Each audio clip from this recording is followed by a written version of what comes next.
can I just say, Minister Heapy, you will be missed. I'm sorry you are stepping down. And just to say, from a personal level, I thank you for the private briefings to ensure the House was informed. So you will be missed, and thank you for that service. We now come to number 1, Jessica Morton. Number 1, Mr. Speaker.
She has pursued this, and I've enjoyed our meeting to discuss the matter and meetings with the Welsh Guards.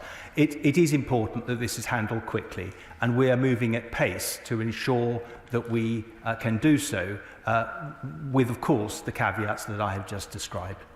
Sir Ian Duncan-Smith. Mr. Speaker, I knew a number of the people that served in the Welsh Guards at the time, having been in the Scots Guards myself, and a number who didn't come back. And can I say congratulations to the Honourable Lady for her question, but the key point here is my right honourable friend says they're moving at pace, but this is decades after this has happened, and there is no question now that there was some kind of a cover-up that took place. So when he comes to look at those documents again, can he please make sure that on the balance of judgment that we err in favour of opening up so that those who have died and have had their reputations trashed can actually stand up once again and say proudly it wasn't them? Minister. Well, the Board of Inquiry is quite clear about the attribution of blame, and the Welsh Guards were absolutely exonerated, and that's the government's position. My position is always for one of transparency, and certainly when I've been looking at these documents, that's been at the forefront of my mind. Thank you, Mr. Speaker. And I too was at the event that my honourable friend from Newport East attended at the weekend, and there on behalf of my constituent Colin Silver, who was there, and many of the others who, of course, didn't come back from the brave Welsh Guards. I've also visited Fitzroy and seen the location myself, and I was also able to assure people of the united support for the people of the Falkland Islands in this House for their defence and for their security. But could I press him on this point about the timing? Are we talking here in terms of weeks, are we talking months, or are we talking years? Because time is moving on and we need these quickly. Well, look, I'm not going to be drawn on precise times, but not years. Natalie Elford. Mr. Speaker, my constituent Oliver Richardson, now the Mayor of Deal, was just 21 when he survived the sinking of the Galahad. 40 years on, he says to me that there is no reason for this supposed secrecy, that many people were neither offered nor wanted confidentiality in relation to just saying what they had seen. Our armed services, they serve us all, and we must honour that service by giving them and the families of those lost and injured on the Galahad the answers they need. I would urge the Minister to release all of the Falklands Galahad papers at pace.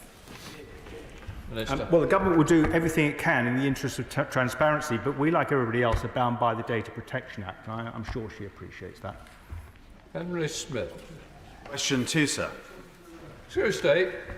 Mr. Speaker, the UK is committed to free and open Indo-Pacific, and we're putting our regional approach on a long-term strategic footing. And I have just returned this weekend from Australia, where we've been talking to our colleagues there, working hard on the Indo-Pacific programme.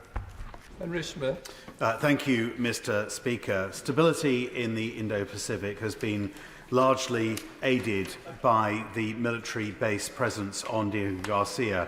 What assessment has my right honourable friend, the Defence Secretary, made of the military base and the island of Diego Garcia remaining under full British sovereignty so that we can help counter the many threats of the modern world, whether that be China, Iran or others?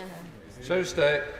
Well, as I think my honourable friend knows, I absolutely share the goal of making sure that that base, Diego Garcia, remains permanently available for our use and indeed for the United States. It's strategically positioned, it's absolutely vital, and I think there is read across to other military facilities we have elsewhere. It remains safe in our hands. Tim Farrell. Thank you, Mr. Speaker.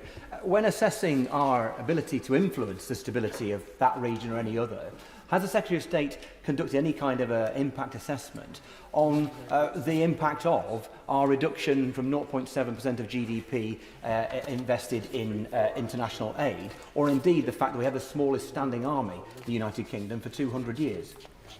Well, Mr. Speaker, the honourable gentleman will recognise, right honourable gentleman, recognise that I look after the defence rather than the overseas development budget, but I can tell him, and I think he'll welcome this, that now, because of the Indo-Pacific tilt, we have ships permanently with a presence there, HMS Spey and Tamar, and also a littoral response group south that operates in the Indo-Pacific.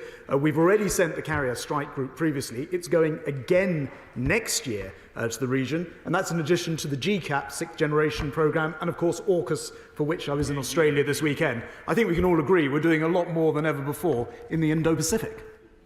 Secretary of State, Shadow Secretary of State John Healey. Thank you, Mr. Speaker. As you have, I want to pay tribute to the Armed Forces Minister at his last Defence oral questions. Mr. Speaker, since the last election, we've had 5 Chancellors, 4 Foreign Secretaries, 3 Prime Ministers, 2 Defence Secretaries, but only 1 Armed Forces Minister. He has been a rare constant in the turmoil of government, totally committed to defence. We thank him for that and we wish him well. Mr. Speaker, on the Indo-Pacific, we welcome last week's updated defence agreement with Australia and further progress on AUKUS and today's 10-year plan for Barrow to support AUKUS. This is our most important strategic alliance beyond NATO. So why does the Defence Secretary, given leadership of key parts of AUKUS, to the most junior minister in his department? State. Well, as I just explained, I've just been in Australia talking about AUKUS. I've previously been to Japan, I think at least twice, possibly 3 times on AUKUS, to Italy, sorry, not to Italy, obviously, on AUKUS. It's on GCAP, but with an Indo-Pacific tilt. But I'm interested to hear, I do absolutely agree with the right honourable gentleman's comments about my honourable friend, but I am interested to hear his comments on the Indo-Pacific, because back in 2021, when the integrated review suggested a tilt to the Indo-Pacific, he called it a serious flaw in the programme and urged us not to defocus from elsewhere in the world. Liz Twist. Question 3, Mr. Speaker. Minister. Mr. Speaker, with other government departments, the Ministry of Defence delivers a range of services to our brilliant veterans and their families. This includes the administration and payment of armed forces pensions and compensation, the provision of tailored advice and assistance through the Veterans Welfare Service, Defence Transition Services and the integrated personal commissioning for veterans. Scrutined. Minister, it's scrutined, I think. With permission, Mr. Speaker, I'm answering questions 3, 4, 9 and 16 together. Excellent, thank you. Liz Twist. Thank you, Mr. Speaker. A new report by Northumbria University found that suicide among serving personnel and veterans could be reduced if there was better understanding within existing care provision of the specific challenges they face. The report also found that military families felt unheard, misunderstood and not cared for during the most difficult periods of their lives. So what steps is the Minister taking alongside our NHS to deliver compassionate, trauma-informed support for serving personnel and veterans? Minister. Well, I'm very glad she has raised that with me. She will know that we have a defence suicide prevention strategy which is reviewed regularly. She'll also know that overall suicide in the armed forces is below what we might expect in the civilian population. There's a subgroup within that, that's young men, where it does look as if the rate is going up. We're looking very close at that to better understand the reasons for it and how we can prevent it. Kettle. Thank you, Mr. Speaker. I want to raise an issue on behalf of my constituent who joined the Army in 1987 and served in Queen's Lancashire Regiment until 1994. During a wrongful operation, he severed all the nerves in his feet. He's now 52 years old and suffers from several conditions which leaves him in excruciating pain every day. He was previously on disability living allowance and then moved to PIP. But 18 months ago he was told he was no longer eligible. Is that really the way to treat our veterans? Minister. Well, I'm very sorry to hear about the Honourable Lady's constituent, and if she'd like to write to me with some details, I'd be more than happy to take it up. As I said in my opening remarks, we work with other government departments, and it does sound as if this is something that's not principally the responsibility for the MOD, but I'd be more than happy to hear from her about her constituent. Awesome. Thank you, Mr. Speaker. About a year ago, the Honourable Member for Wrexham undertook a very important and groundbreaking piece of work on behalf of female veterans and women in the armed forces. Following that, I had the honour of helping her set up the APVG on women in defence. That's given a platform to female veterans, female service personnel, as well as those working in defence and in the charitable sector to talk to members across the House and at every level. And we're very much looking forward to the female veteran strategy.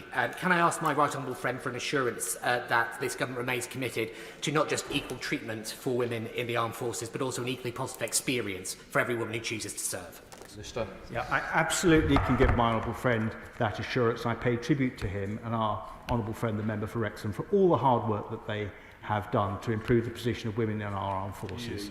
They are absolutely central to where the way defence will be going in the years ahead, as encapsulated in our target to have 30% of our armed forces female by 2030, a challenging and ambitious target. I would mention the improvements we've made to uniform policies, mentoring, flexible service, wraparound childcare, and of course our zero tolerance to USB as examples of things that we have done very recently to improve the lived experience of women in our armed forces. Hamilton. Thank you, Mr. Speaker. In the last census, there were just over 17,000 veterans living in Birmingham, and of those, 35% of them were over the age of 80.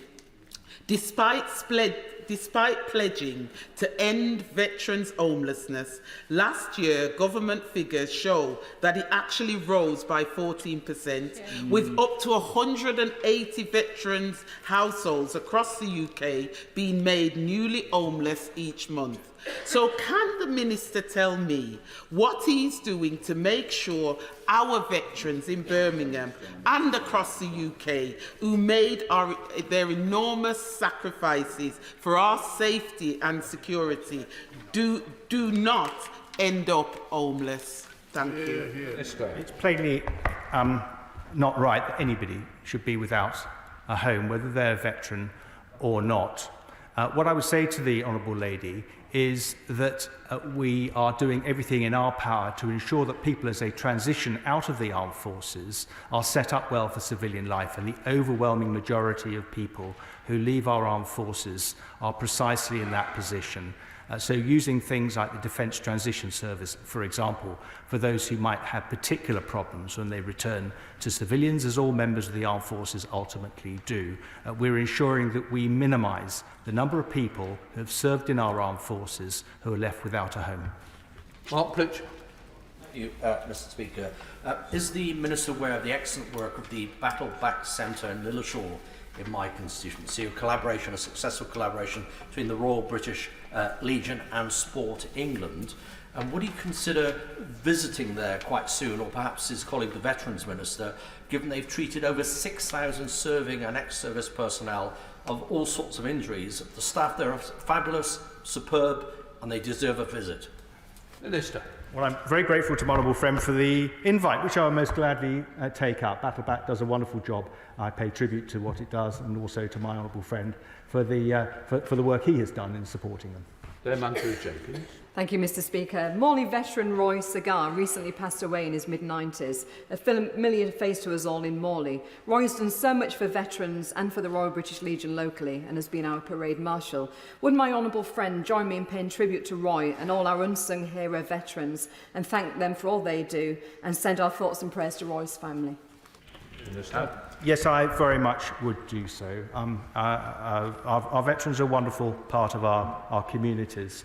They deserve all the support we can give them. And I'd also just like to pay tribute to the Royal British Legion that's always there for our veterans when they need it. And I speak as president of my local branch. The Legion is a very powerful institution. Mr. Speaker, I know you've had a lot to do with it. It's an important part of what we are and who we are. I pay tribute to it as well as to my honourable friend's late constituent. Shadow Minister Steve McKay. I appreciate the Minister's earlier answer, but is there a need for more urgent intervention when the Royal British Legion Industries say there are 6,000 veterans homeless or in danger of becoming so? Or is the Minister for the OVA right to hail getting 500 off the streets as a triumph? Well, I think getting 500 off the street is something that is good, and it's to certainly be a start. But I would say to the honourable gentleman that one person without a home is one too many, whether they're a civilian or a veteran. The important thing is we look at factors which might be peculiar to defence that predisposes people to homelessness, because I think we have a particular duty to those people in accordance with the military covenant. In general, he knows, I know, that people leaving the armed forces are much better placed for the balance of their lives and civilian life than an equivalent person in civil society.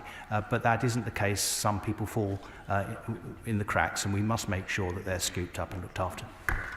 Ian Blackford. Question number 5, Mr. Speaker. Minister Heape. Mr. Speaker, thank you very much indeed for your words at the beginning of the session, and so to the Right Honourable Gentleman, the Shadow Secretary of State. Both of you very kind indeed to say what you said. The UK Armed Forces are meeting all of their commitments, but there's no mistaking that they are very busy, as you would expect, in such a turbulent geopolitical time. People across the Army, Navy, Air Force and Strategic Command are working incredibly hard, and we're very grateful to them and their families for their forbearance whilst they do so.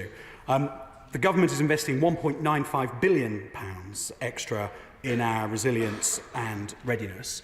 But more than investment is needed, Mr. Speaker, and that is why all 3 services are getting back into the business of being ready for warfighting. The 3rd United Kingdom Division recently exercised its combat service support echelons for the first time in decades. The Royal Navy is operating concurrent task groups as well as forward presence, a test for our naval logistics, and the Royal Air Force is refining its abilities to disperse the force through its agile combat employment mechanism. Ian Blackford. Thank you, Mr. Speaker, and of course we commend the efforts of all in our armed services, but the Defence Committee Ready for War report sustains that our armed forces are constantly overstretched and are being deployed above their capacity. So when are the government going to respond appropriately to the scale of geopolitical challenges, drive up recruitment and retention, and make sure that we face the challenges that we see ahead of us, we can take them full on, and we're ready for whatever comes our way? Minister. Well, Mr. Speaker, there's no escaping that the world is incredibly complicated at the moment. In the Euro-Atlantic, the challenge of Russia; in the Middle East, the challenge of Iran and its proxies; in the Indo-Pacific, the growing competition with China; and then across Africa and other parts of the world, there remains the challenge of violent extremism. But in a time of such crisis, one would expect the armed forces to be exactly as busy as they are. That doesn't mean we should take for granted the effort that they are putting in. But if we weren't reaching for them as extensively as we are right now, you'd have to question when on earth you would reach for them, given the demands on our nation right now. Richard Drax. Mr. Speaker, can I pay tribute to my honourable and gallant friend, the Armed Forces Minister, that I'm very sad to hear he is going. He talks of war fighting. As he knows, I'm on the Defence Committee. I would challenge the fact that we are ready to fight a sustained war with the armed forces that we have, and bearing in mind all the threats that we've faced, that's become very real. Would he now, bearing in mind collective responsibility is about to go, stand at the dispatch box and say we need to spend a lot more money on defence? Well, Mr. Speaker, it's soon but not yet. Although colleagues on both sides of the House will note that on every opportunity when I've been invited to respond to such a question, like all good defence ministers, I never miss the opportunity to say no. But the reality is that our armed forces remain fierce. Yes, it is the job of this House and particularly the Honourable Gentleman's Committee to scrutinise, as they have, our readiness. And I commend the report to the House if colleagues haven't already read it. Our armed forces do need reinvestment in their ability to sustain themselves at a war-fighting level. That's no scandal. That is the consequence of a peace dividend that allowed successive governments to rightly disinvest in the resilience that kept our Cold War force credible. But as the Secretary of State so rightly said in his speech the other week, we're now in a pre-war era, and so it's the responsibility of this government and those that follow to reinvest in that necessary war-fighting capability. John Speller. Thank you, Mr. Speaker. But the Minister rightly points about the ability to sustain fighting. He knows that an exercise conducted with the Americans showed that the British Army would run out of munitions within 10 days. The battles in Ukraine showed very early on this was going to be an artillery war. Why did it take I've asked this question to several ministers, so I hope he's got the answer now. Why did it take from March or April of 22 to July 23 to actually place the orders for new munitions? We cannot afford this sort of delay within the Ministry of Defence. Well, Mr. Speaker, the contract has now been placed and increases our supply of 155 significantly. I just take issue with the exercise the Honourable Gentleman cites. I'm not aware of the one that he's specifically referring to. In exercises that I have seen, where the UK have operated alongside the US, what happens again and again and again is that American senior commanders hold the UK force elements in the highest of regard. Thank you, sir. As I used to do his job, can I also join the tributes to the outgoing, outstanding Armed Forces Minister? Yeah. The Ready for War report just referenced identified problems with recruitment as one reason that deters our ability to fight. The Defence Secretary himself called our recruitment system ludicrous, and he told the Times earlier this month, I quote, that the Amazon generation, which is used to getting things instantly, were not prepared to wait a year to join the army. He's absolutely right. So when will the utterly ludicrous Crapiter finally be sacked?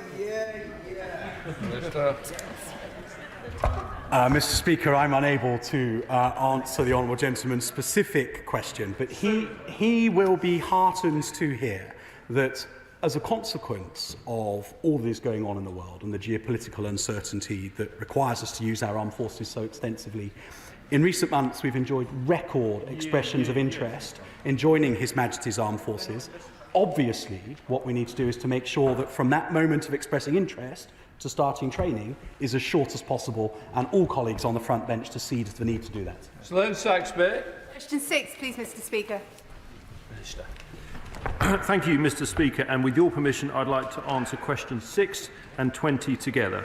The most recent estimate shows that the MOD supports around 209,000 jobs in industries across the UK, and I'm pleased to confirm this figure will be boosted further by confirmation last week that BAE Systems will partner in Australia to build their nuclear-powered submarines, supporting 7,000 additional British jobs across the programme's lifespan. Thank you, Mr. Speaker. Would my honourable friend agree that MOD procurement with small British companies in rural areas like North Devon can significantly increase defence-related jobs, enhance the local economy, especially when in high-wage R&D and manufacturing industries? Will he commit to ensuring that additional high-skilled jobs and economic benefits of future contracts be considered in procurement decisions? Well, it's an excellent point from my honourable friend who is a champion of defence SMEs in her constituency. As to procurement rules supporting SMEs like those in North Devon, our new integrated procurement model will ensure that UK industrial capability and exportability considerations are included in procurement evaluation criteria, such as on new medium helicopter. But to ensure we absolutely maximise opportunities for British industry, on Friday I also announced, Mr Speaker, that we will be undertaking a rapid review of how Cabinet Office social value rules impact upon the development of sovereign capability.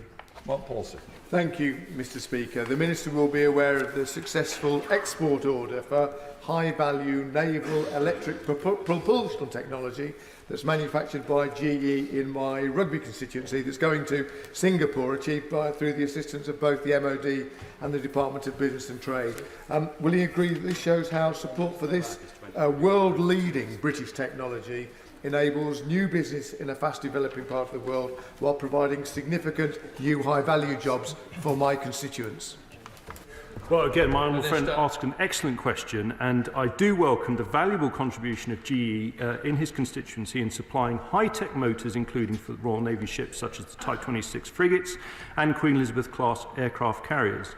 And it was precisely because the Ministry of Defence recognises the importance of GE's Rugby facility that we were pleased to have reached an agreement with the company in 2019 to ensure these motors continue to be manufactured there. Finally, he's right about export. That's why it's such a key part of our new integrated procurement model, because it boosts industrial resilience, prosperity in constituency like his, but also it strengthens international alliances, Mr Speaker, such as in this case with the people of Singapore and the Singapore Navy. Sherman. Mr Speaker, the Secretary of State will know that Huddersfield is a centre for defence industries. David Brown Gears, Reliance Engineering. I talk to them regularly. They say to me, one of the things that they miss is the trained personnel. The Army, Navy and Air Force used to be the biggest trainer of personnel in the country. And the diminished level of training in the armed services is reflected in the sector.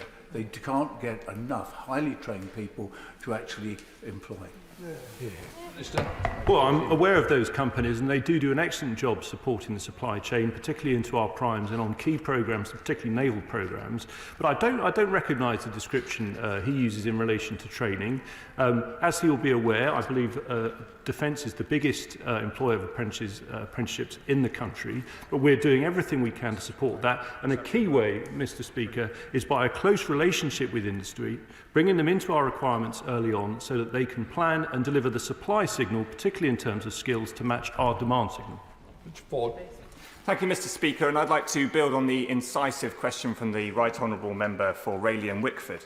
Over 125,000 applicants to the British Army were rejected during the last 5 years. It's emerged that 70% of applicants were dropped or withdrew at the paperwork stage. More than 8,000 withdrew their applications after having waited for at least 6 months. What consequences will Capita face for this record, and when might the Army bring soldier and officer recruitment back in-house? Well, I think I would encourage him to direct questions about recruitment to the Minister for Defence and Families Personnel. As to the company he talks about, my focus is on industry, on supporting jobs, which this question is actually about, and I think we've got a fantastic record boosted by not only the exports that I referred to earlier, but the exports such as my honourable friend for Rugby was talking about. Maria Riedel, Shadow Minister. Thank you, Mr Speaker. Defence procurement can strengthen UK's sovereignty, security and economic growth. And on this side of the House, we believe defence investment should be directed first to UK businesses so we make, buy and sell more in Britain. But with that in mind, what steps is he taking in his rapid review to ensure that social value considerations properly take into account the huge advantages to the UK economy of awarding more contracts to British businesses so that we create more defence jobs here in the UK, because they don't seem to do so at present?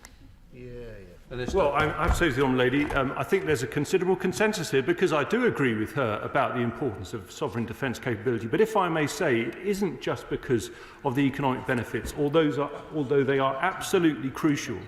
But as we enter this era, which has been described as pre-war, it's vital that we have a UK sovereign industrial base, because as the Ukrainians have learnt, there are certain skills, capabilities we need to have in the UK should we get to a hotter military situation, and that's why it's such a priority for us. Keir Mather.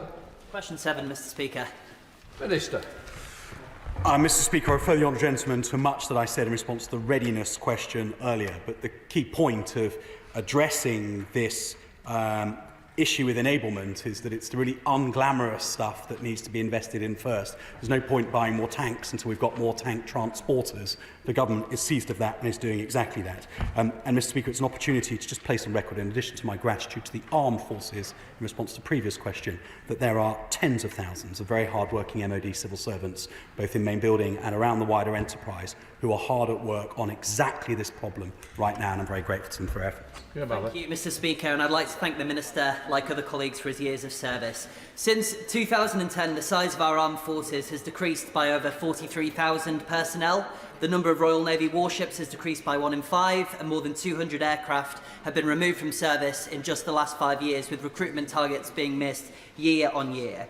Of which of these legacies of 14 years of Conservative government is the Minister most proud, and what actions could he be undertaking to do better? Minister. Mr. Speaker, I think the thing that I am most proud of, beyond the exceptional operational output by His Majesty's Armed Forces every time that they're called upon, is that this government has increased the defence budget to more than £50 billion per year for the first time. And the honourable gentleman, whose interest in defence is very welcome indeed, should be enormously concerned that the Shadow Chancellor has repeatedly refused to commit to anything more than the 2% NATO floor for defence spending. And if his concern for defence is to last, he should be immediately concerned that that would equal a £7 billion cut on defence spending on day one of a Labour government, unless his party changes policy urgently. James Sunderland. Mr. Speaker, the question of whether our armed forces are fit for purpose should of course centre on whether they can meet the defence tasks set by the MOD, which I believe they can. In the same vein as the previous question, does the Minister agree with me that Labour's failure to commit to more than 2% of GDP for defence spending presents a much bigger risk to UK security than any objective debate on this side of the House?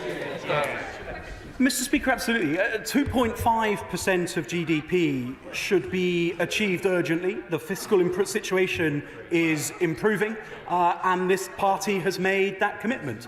And as the Secretary of State said rightly in an interview the other day, both parties should be strongly considering a further increase in defence spending in the next Parliament.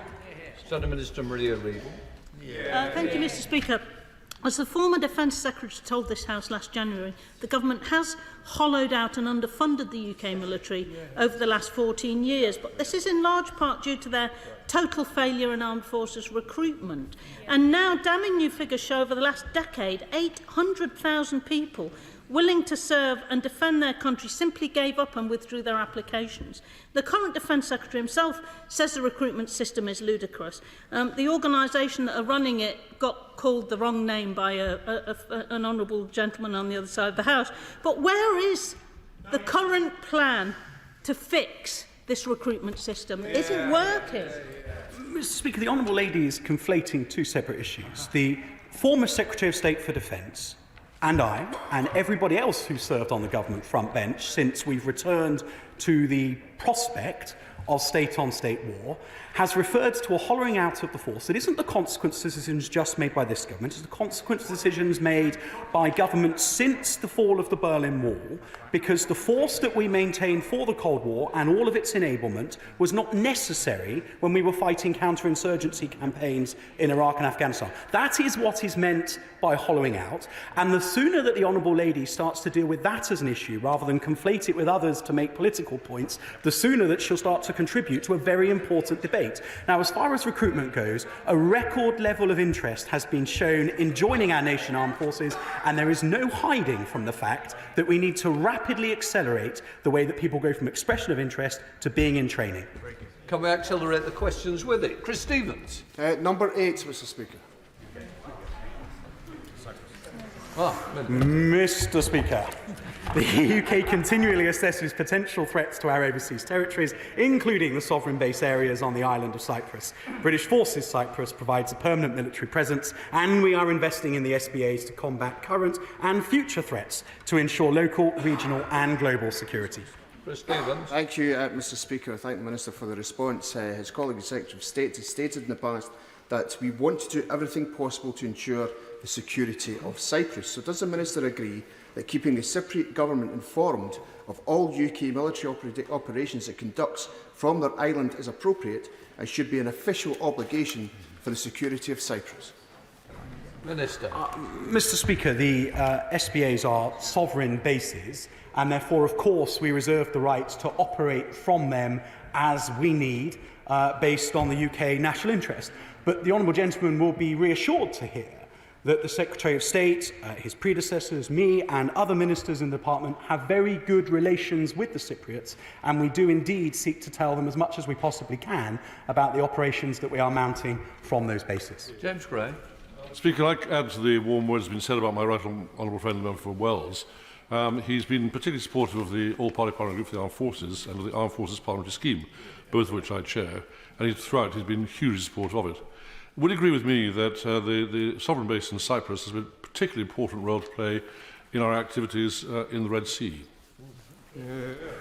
Mr Speaker, Cyprus is in an incredibly important strategic location, which means that it is of great use to our current operations in the southern Red Sea, as well as the eastern Mediterranean, the Western Balkans, across into Central Asia and beyond. It is a vital mounting base for so much that the UK Armed Forces do, and we're incredibly fortunate to have that facility. David Simmons. Number 10, please, Mr Speaker. Secretary of State. Mr Speaker, with permission, I should like to answer 10, 18 and 19 together. There's a desperate need for increased humanitarian support to Gaza in the UK, including the MOD is working collectively with allies, partners and international organisations to deliver that desperate needed aid for the Gazan population. David Simmons. Thank you, Mr Speaker. My constituents are rightly proud of the work our armed forces are doing to facilitate the delivery of aid to prevent a colossal humanitarian catastrophe. What further steps can be taken to ensure that this British aid finds its way to civilians in need rather than into the hands of Hamas fighters? Well, Mr Speaker, this is of course one of the greatest challenges of the situation at the moment, and we're working with the British Red Cross, with UNICEF, with the UN World Food Programme, with the Egyptian Red Crescent and others in order to ensure that that does indeed get to the right place. It is extremely challenging. It's been one of the things which has slowed down the process of that aid delivery. Will Quint. Thank you, Mr Speaker. The Israeli government has said that it wants to flood Gaza with aid. Will my right honourable friend assure the House that we will work with our partners globally to ensure that we're getting more aid into Gaza, into the hands of civilians, and that we assist the Israelis to deliver on this pledge as soon as possible? Absolutely, Mr Speaker, and I can inform my honourable friend we have already delivered 74 tonnes of humanitarian aid via the RAF, 87 tonnes through the Royal Fleet Auxiliary. But we are pursuing, in addition to that, routes via land, via air and via maritime. Judith Clements. Thank you, Mr Speaker. With half of Gaza already starving and the rest teetering on the edge of famine, with the UN Security Council voting for an immediate ceasefire in Gaza, access to humanitarian aid is crucial. The Foreign Secretary stated this month that the UK would support the building of a temporary pier to in Gaza to allow hundreds of extra daily truckloads of aid into the Strip. Can the Minister outline what steps he is taking, along with the Foreign Secretary, to ensure that this pier is constructed as quickly as possible? The Right Honourable Lady will be pleased to hear that I've sent teams both to Tampa to work with CENTCOM and also to the region in order to help with the assistance of constructing that pier and the planning for it. In addition, right at the beginning of this conflict, I ensured that we did hydrographic research in order to aid exactly this kind of situation when the conditions were right to get a pier built. This is not a trivial endeavour, but we're working to deliver it as quickly as possible with the potential of getting 2.5 million meals into Gaza a day. Emma Harvey. Thank you, Mr Speaker. Of course, the ability for the UK government to deliver humanitarian aid depends upon the relationship the UK has with its Middle Eastern partners. So what impact does the Minister think recent events and recent UK government decisions in foreign policy has had upon this crucial relationship with those Middle Eastern partners? Well, the Honourable Lady will be pleased to hear that both myself and the Foreign Secretary and the Prime Minister have been very proactive in both speaking to and indeed multiply visiting the region. I think I've visited the majority of countries in the Middle East and the Gulf region to discuss exactly the points that she's raised. There is now this very big-scale, large-scale programme of using a pier to get food in addition to the many other efforts that have been made. As my honourable friend pointed out, it's not just getting it in there, it is the distribution once it's there that is great concern. SNP spokesperson Dave Dugan. When will the government make a further public determination on Israel's commitment to international humanitarian law, given the man-made famine now unfolding in northern Gaza and compounded by Israeli moves to obstruct the access of aid? And in the event that the UK's subsequent assessment finds, as the UN Secretary-General, Human Rights Watch and Amnesty International have found, that the Israeli government and the IDF have violated international law, what steps will the UK government make to prohibit further arms sales to Israel pending a better resolution of this situation? And given that the Security Council has just now called for a ceasefire, what steps can the government make through the defence sector to accelerate all available aid for civilians in Gaza? I think it's a pity to ask all those questions without referencing the 100-plus hostages which are still being held by Hamas after they brutally slaughtered population deliberately rather than as a byproduct of war. But he asked a number of questions. I can tell him that the issue of arms exports, the thing for which I'm responsible, just to put this in proportion, is I think just £48 million from the top of my head for last year to Israel. The numbers are actually very small indeed, but he'll know that this is a question for the FCDO. Nick Smith. Number 12, please, Mr. Speaker. With your permission, Mr. Speaker, I would like to answer questions 12, 14 and 15 together. The Department uses a range of measures to assess the effectiveness of defence acquisition. We have reduced the average time taken to deliver our projects and programmes, but we must go further to drive pace, so last month I announced our new integrated procurement model. Nick Smith. Mr. Speaker, the National Audit Office has previously highlighted MOD pilot training procurement failures.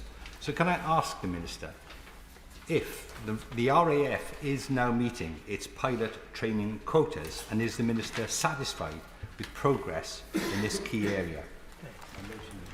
Well, the Honourable Gentleman actually asked a very important question. Of course, training is fundamental to bring in the next generation, to man our capability. And I have recently had the pleasure to visit RAF Valley, where I discussed this issue with the RAF, and they were able to confirm to me that for the first time in a long time, there were more students taking up their places rather than in holds. That is a key metric where we are seeing significant progress, but yes, we do want to go further.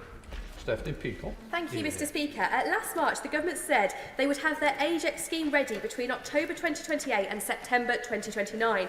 Given that only 25% of armoured vehicles have been produced, are the government on target to meet this deadline? Minister. Yes. Colin Mahmood. Thank you, Mr. Speaker. Notwithstanding the waste of £5 billion in procurement since 2019, will he join the Right Honourable Shadow Secretary of State for Defence in the campaign to Make in Britain to ensure that our industry and our economy moves together to support not just defence but our economy as well? But how will he achieve that with Tata cutting down the blast furnace capacity with £500 million paid by us to them? And how will we be able to proceed with the AUKUS contract and other contracts without virgin steel? Minister. Well, on the important question of steel, we don't expect the closure of Port Talbot to have a significant impact on defence, but obviously we will continue to monitor that situation. But I would just gently point out, in the last year for which we have figures available, 22-23, 89% of spend by the Ministry of Defence with industry was with British industry, Mr. Speaker. But it's going to be an awful lot harder for them to make that level of spend if they are unable to commit to matching our spending commitments. So if he's so concerned, perhaps he'll join with other colleagues on the opposite side in insisting that the Shadow Secretary of State confirms whether he's going to match 2.3% now and our target of 2.5% as soon as the economy supports it. Alex Shelbrooke. Speaker, may I just take this opportunity, Mr. Speaker, to also place on record my thanks to my right honourable and gallant friend for Wales for all the work he's done. It was indeed a joy to work with him when I was in the department. Mr. Speaker, may I first of all thank my honourable friend for his procurement review. It's an excellent document and moving forward in the way that are the pragmatic ways forward. Can I ask him, as part of the review and moving forward, that he does a reassessment of potential gaps that may occur between old platforms being retired along with the delays that have come to new platforms? And also, does he agree with me that the housing procurement side, accommodation for forces, is actually an operational capability as much as a tank is? Well, my honourable friend makes an excellent point. He made a similar point in the debate last week on readiness about the importance of accommodation, because I think we can all agree there is a tendency in defence to focus on the big shiny platforms. Actually, accommodation is a key priority. We're very committed to improving accommodation. We know that the winter before this one, performance was not satisfactory. That's why, first of all, we put in the extra investment, £400 million extra, and we announced the winter plan. And I'm pleased to say we've made huge progress, for example, ensuring thousands of properties have work achieved on damp and mould improvements. Ronald Jones. Speaker, I'm delighted that the Minister of Defence has confirmed the procurement of additional Chinooks, given that RAF Odium in my constituency is the home of the Chinook Force, but it's also home to their frontline maintenance, second-line engine repair and in-depth upgrade and modification. Given that 85% of Chinook fleet sustainment takes place in the UK today, can I have my honourable friend's assurance that RAF Odium will remain the home of the Chinook and that a similar, if not higher, amount of maintenance of the new variants will take place here and across Britain? Well, I'm very grateful to my honourable friend. I very much enjoyed my visit to Odium and we discussed a wide range of issues, but he's absolutely right to draw attention to the fact we've committed to this procurement of 14 extended range Chinooks. They have a huge range, 1,000 miles, but as he says, in particular, I wanted to stress there is industrial benefit to the UK and of course to his constituency, because I can confirm that within that procurement, not only have we made a £300 million saving, but it also includes a £150 million benefit to UK prosperity. Jack LaPlesty. Thank you, Mr. Speaker. Could I ask my honourable friend to update the House on progress made with UK-Ukraine defence manufacturing cooperation, especially in regard to removing the hurdles? I mean, is there anything more the government should be doing? Well, my honourable friend has championed this consistently, and I'm pleased to say we held the first UK trade mission in December, and we will be having further such missions. But I can confirm, most importantly, that following that mission, UK defence companies and the Ukrainian government have signed agreements, including Babcock being awarded a 3-year contract by the Ukraine Ministry of Defence to support and maintain 2 mine countermeasure vessels. BAE Systems and AMS Integrated Solutions have signed an agreement that will enable them to offer specialised artillery system support directly to the Ukrainian armed forces. And finally, Thales have signed a memorandum of understanding with the Ukrainian drone company Aerodrone, which will bring together the best of Ukrainian and Northern Irish engineering to deliver new capability for Ukraine's armed forces. SNP spokesperson Dave Doogan.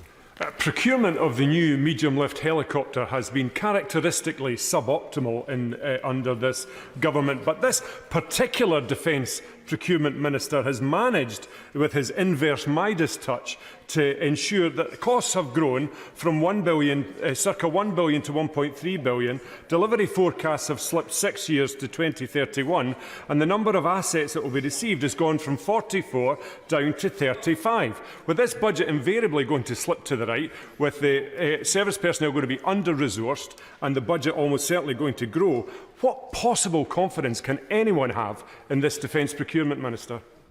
Well, I won't take any lectures from the Honourable General. His party is unable even to procure a ferry. But when it comes to the new medium helicopter, and it doesn't say here, I know the subject, and I can confirm, Tim, because I'm very proud of this. At my insistence, our competition for the new medium helicopter, which is what his question was about, will have a far greater emphasis both on supporting UK industry and on supporting exports, because it's by supporting exports that we have industrial resilience and support prosperity across the United Kingdom. Of course, it's a competition, but we have 3 very good entrants. Come to Topicals, Nigel Mills. Number 2, please, sir. Secretary of State. Well, Mr. Speaker, like others in this House, I want to pay tribute to my right honourable and gallant friend, a soldier, MP, Minister for nearly the entire Parliament. His knowledge is only matched by his great passion for the subject, and we are all very grateful for his service. Last week, I was in Australia signing a historic defence treaty to enhance our Indo-Pacific security, and at the same time our trilateral AUKUS partnership with the United States is accelerating, and as the House will know, ASC and BAE Systems have a multi-billion-pound contract for the SSN AUKUS. And earlier today, the Prime Minister and I launched our first ever nuclear defence command paper, which will, for the first time, will set out the true benefit of this great enterprise, making it a whole national effort. Nigel Mills.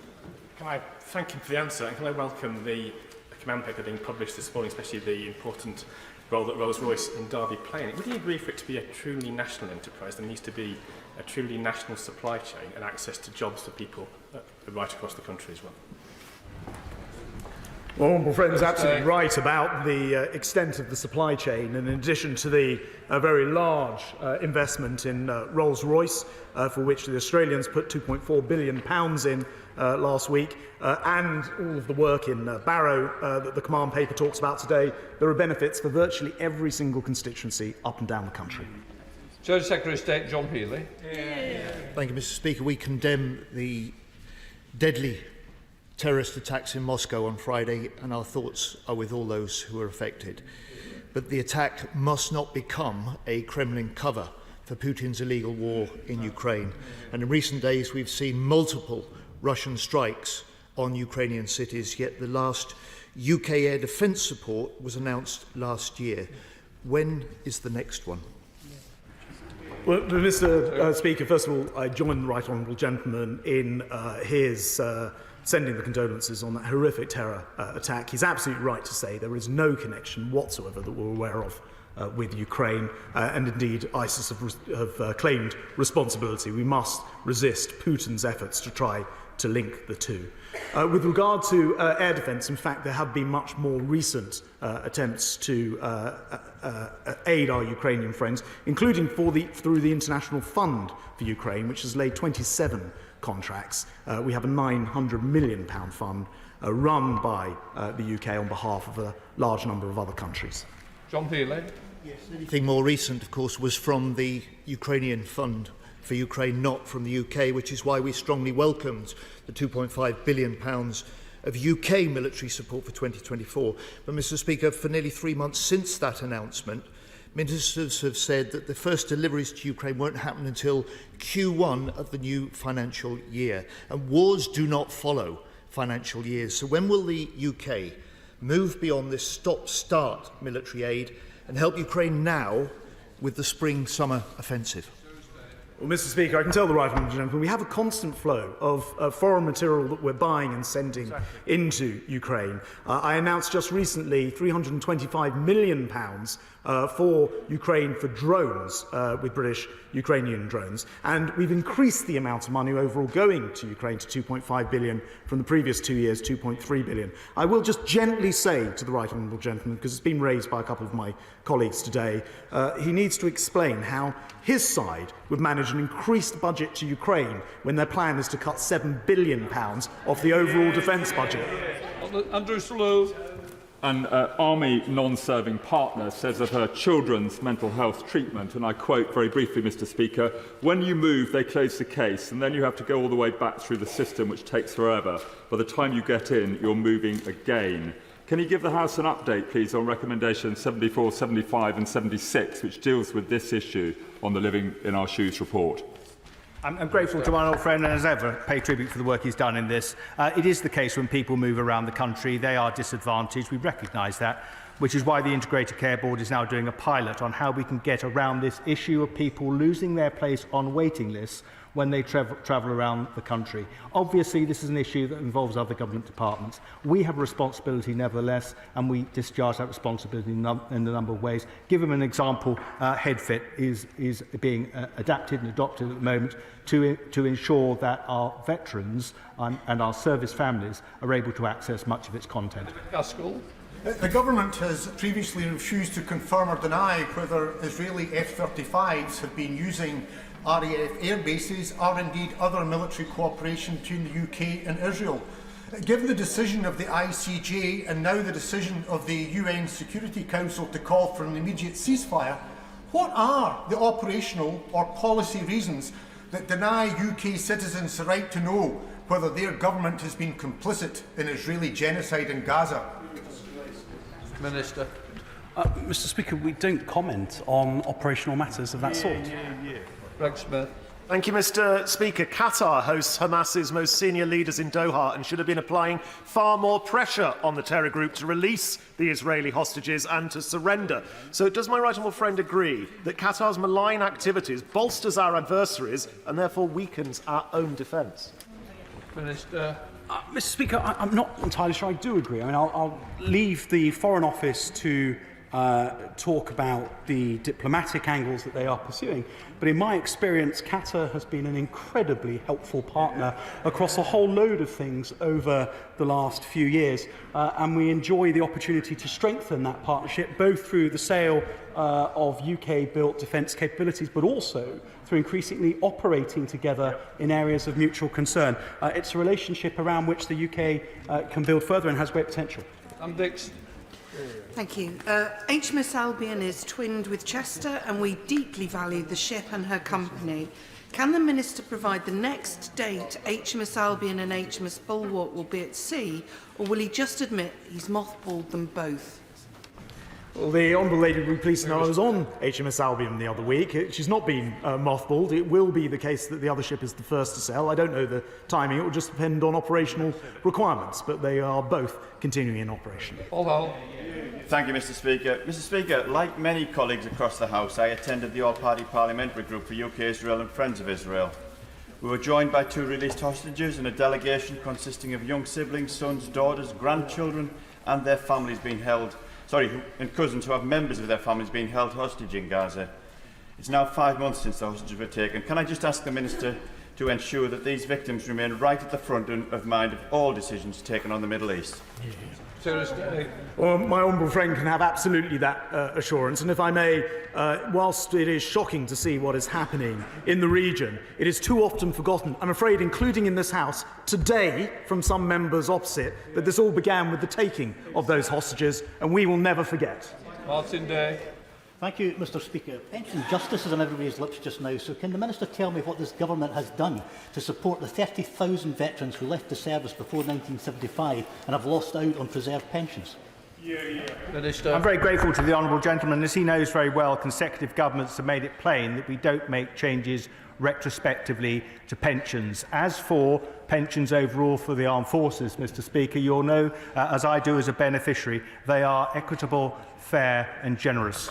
Dame Caroline Downey. Thank you very much, Mr. Speaker. The 2016 Better Defence Estates plans earmarked Fort Blockhouse in Gosport for disposal. Here we are 8 years later with numerous delays, and that site is still rotting at taxpayers' expense, doing nothing for the local economy, nothing for the local community, and nothing for the MOD.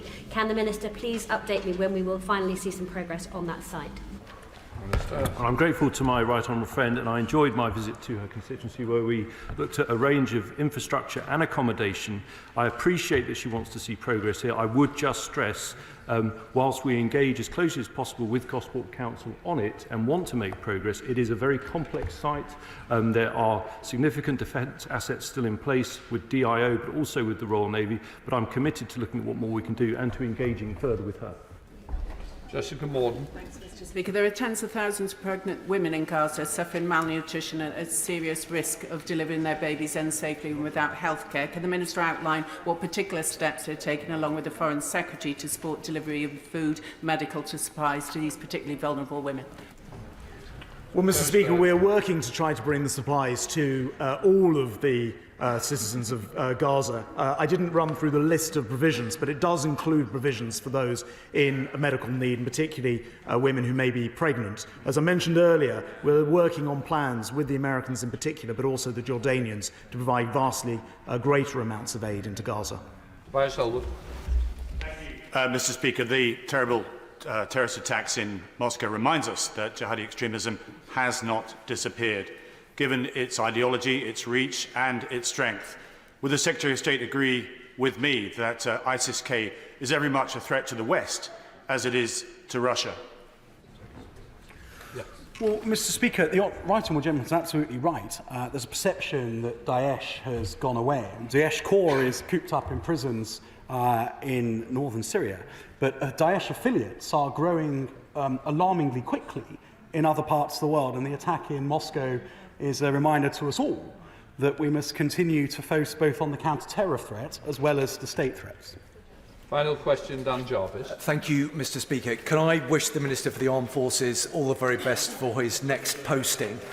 He will recall that on the 1st of February he made a commitment to reassess the ARAP eligibility specifically for former members of the Triples, and he said that it's a process that would take 12 weeks. Can I ask him to give an update on the progress that's been made with that work to date? Minister.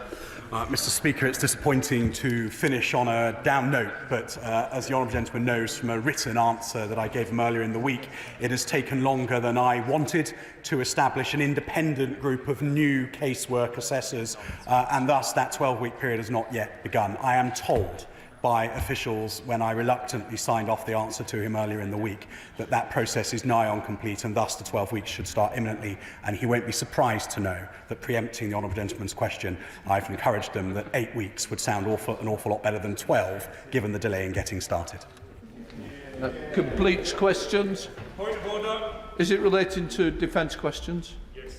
Dave Dugan. Mr. Speaker, at Defence questions on the 8th of January, I asked the Defence Procurement Minister a very straightforward question about HMS Argyll, the type of question you would expect the Defence Procurement Minister to have an answer at his fingertips. But instead, he said as quickly and as curtly as he could that he would write to me with an answer. It's almost 3 months later, Mr. Speaker, and I regret to inform you and the House I've received no such information from the Defence Procurement Minister, nor have I even received an acknowledgement that he intends to do so. Can I ask your advice that when honourable and right honourable members get a slippery minister on the hook and they choose to wriggle off it by promising to write to members and they then don't, what recourse do members of Parliament have?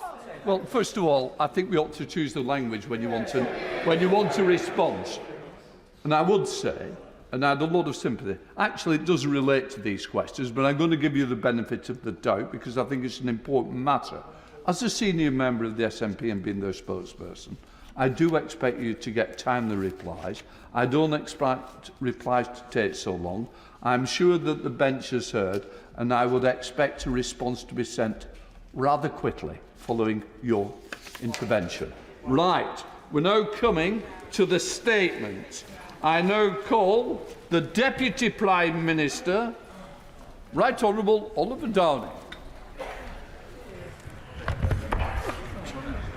Thank you, Mr. Speaker. With your permission, I will make a statement about malicious cyber activity targeting the United Kingdom by actors that we assess are affiliated to the Chinese state. I want to update the House on our assessment of this activity, and I want to reassure the House on the steps that the government has taken to shore up our resilience and to hold those actors to account. I know that honourable and right honourable members on both sides of this chamber will recognise the seriousness of this issue, particularly in a year when so many democratic elections will be taking place around the world. Members will want to be reassured that the government is taking steps to address the associated threat. I can confirm today that Chinese state-affiliated actors were responsible for 2 malicious cyber campaigns targeting both our democratic institutions and parliamentarians.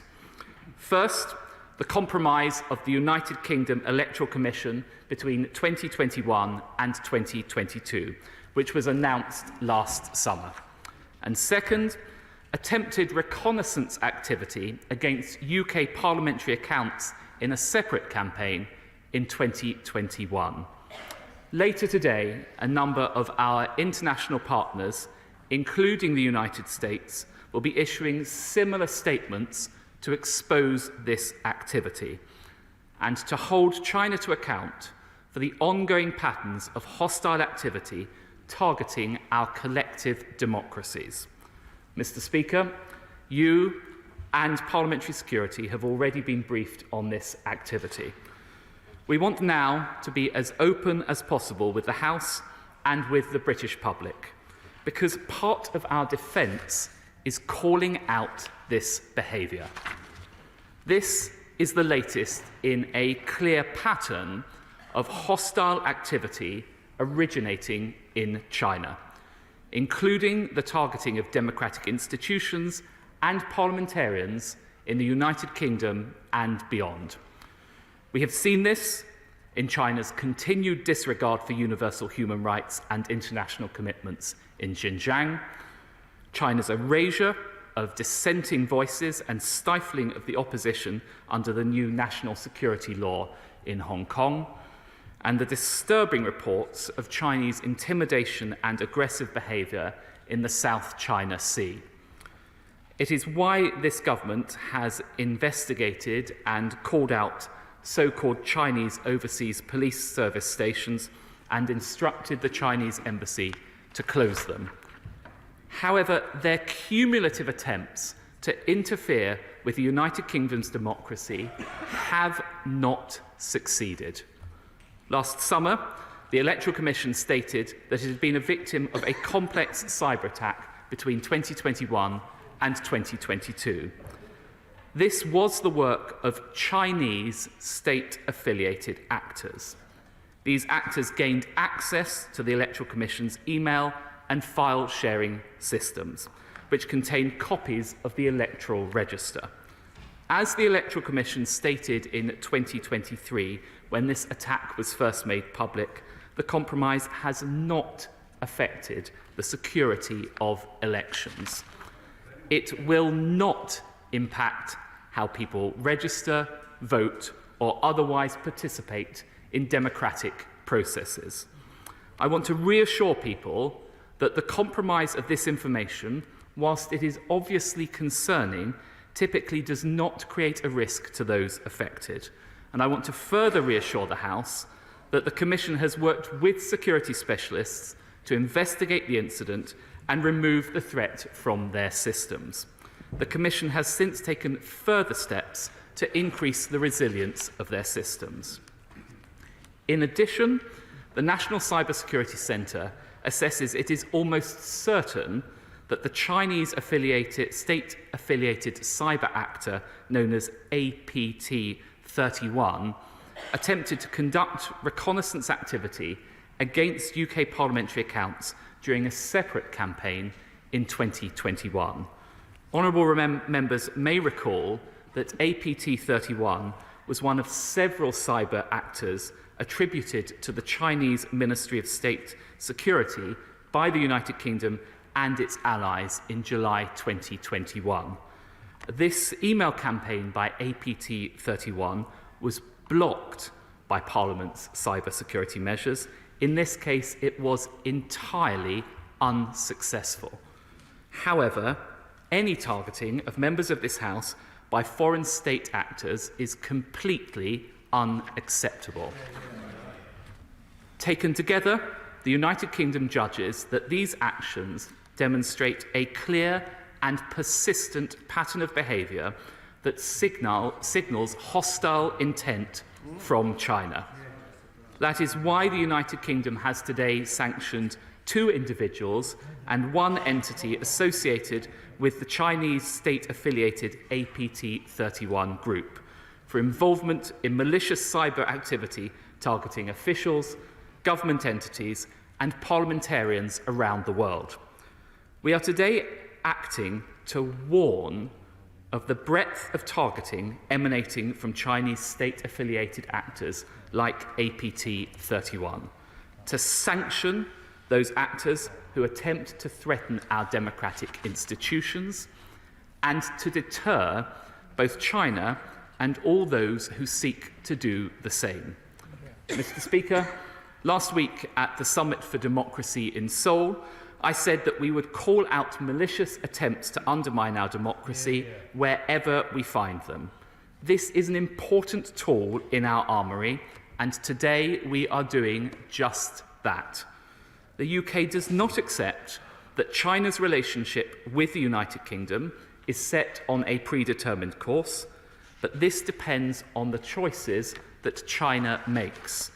That is why the Foreign Office will be summoning the Chinese ambassador to account for China's conduct in these incidents.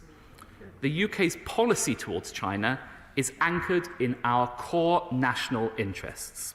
Where it is consistent with these interests, we will engage with the Chinese government, but we will not hesitate to take swift and robust actions wherever the Chinese government threatens the United Kingdom's interests. We have done so today and previously.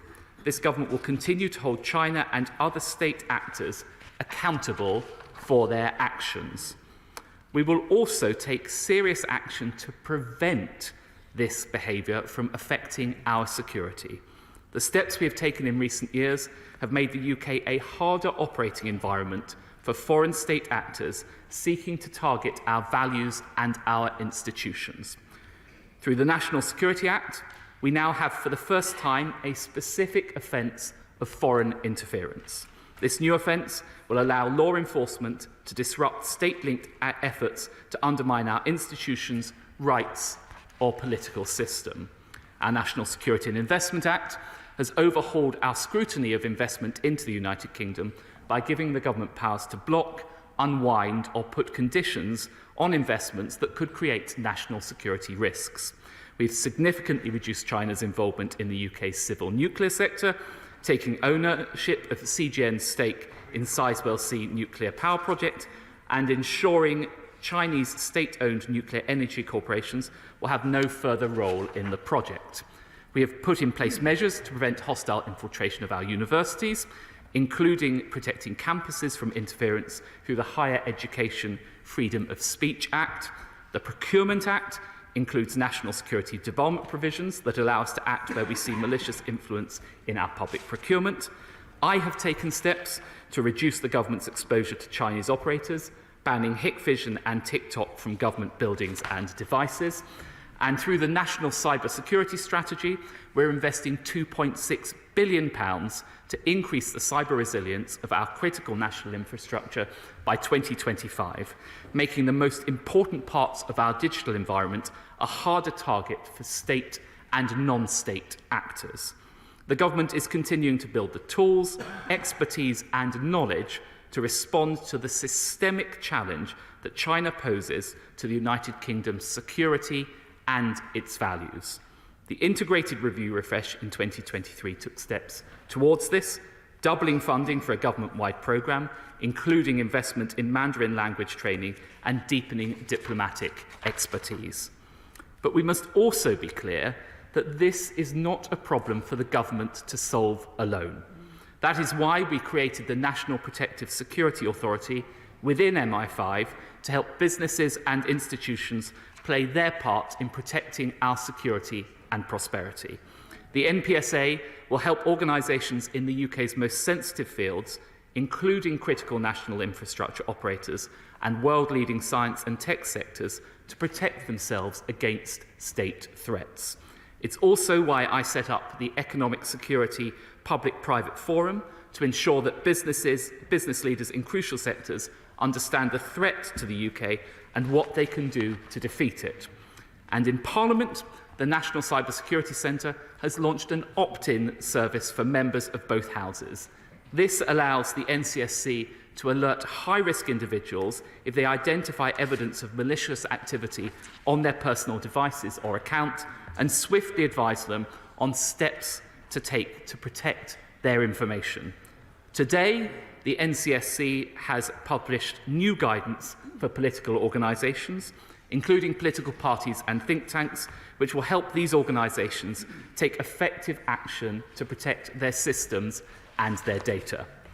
The NCSC is also working with all political parties to increase the uptake of their active cyber defence services in the lead up to a general election.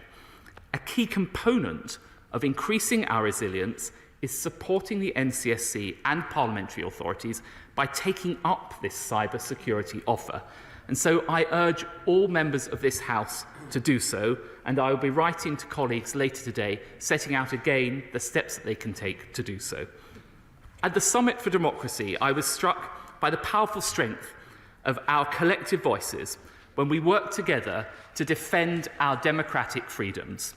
The summit provided the United Kingdom government with a platform to build international agreement on a new global government compact on countering deceptive use of AI by foreign states in elections.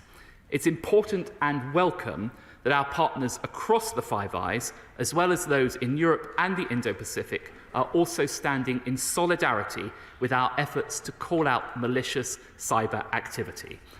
I would also like to pay tribute to the dedicated public servants whose painstaking work has continued to expose the reality of the threat we face. Mr. Speaker, our political processes and institutions have not been harmed by these attacks. The government will continue to call out and condemn this kind of activity in the strongest terms.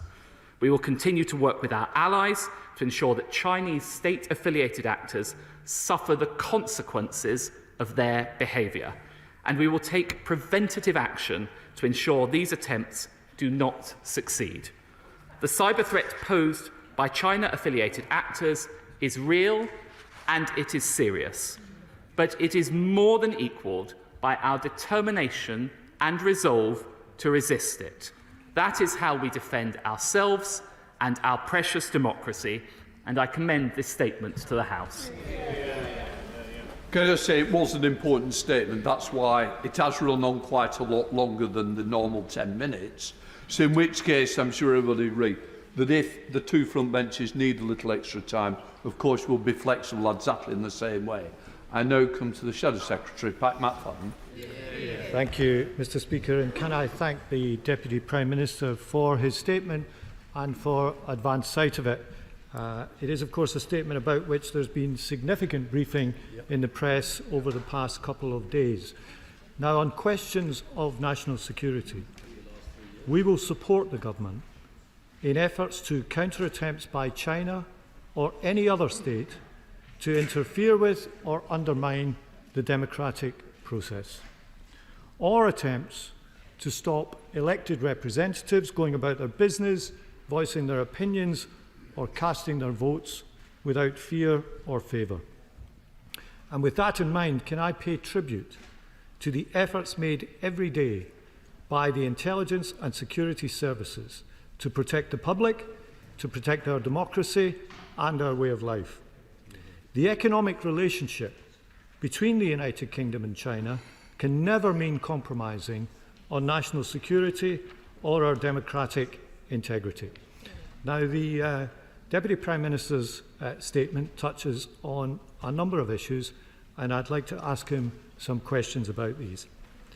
Could he say more about the government's assessment of Chinese motives? Does he, for example, believe that Beijing does want to disrupt our democratic process, or instead to gather data about our citizens for some other reason? On the specific issue of the Electoral Commission and the Electoral Register, why does the Deputy Prime Minister think that the Chinese government hacked what is a publicly available database? Does he believe that they were after details of those who may not be on the public register for very good reasons, because, for example, they might be employed in security-sensitive areas? Does he believe they were after details of political donors and their personal data, or for some other motive? Now, he referred to the democratic electoral process. And with an election coming, it is of course vital that people have confidence in their ability to register and to vote. Can he confirm that the electronic register to vote system that we have is sufficiently well protected?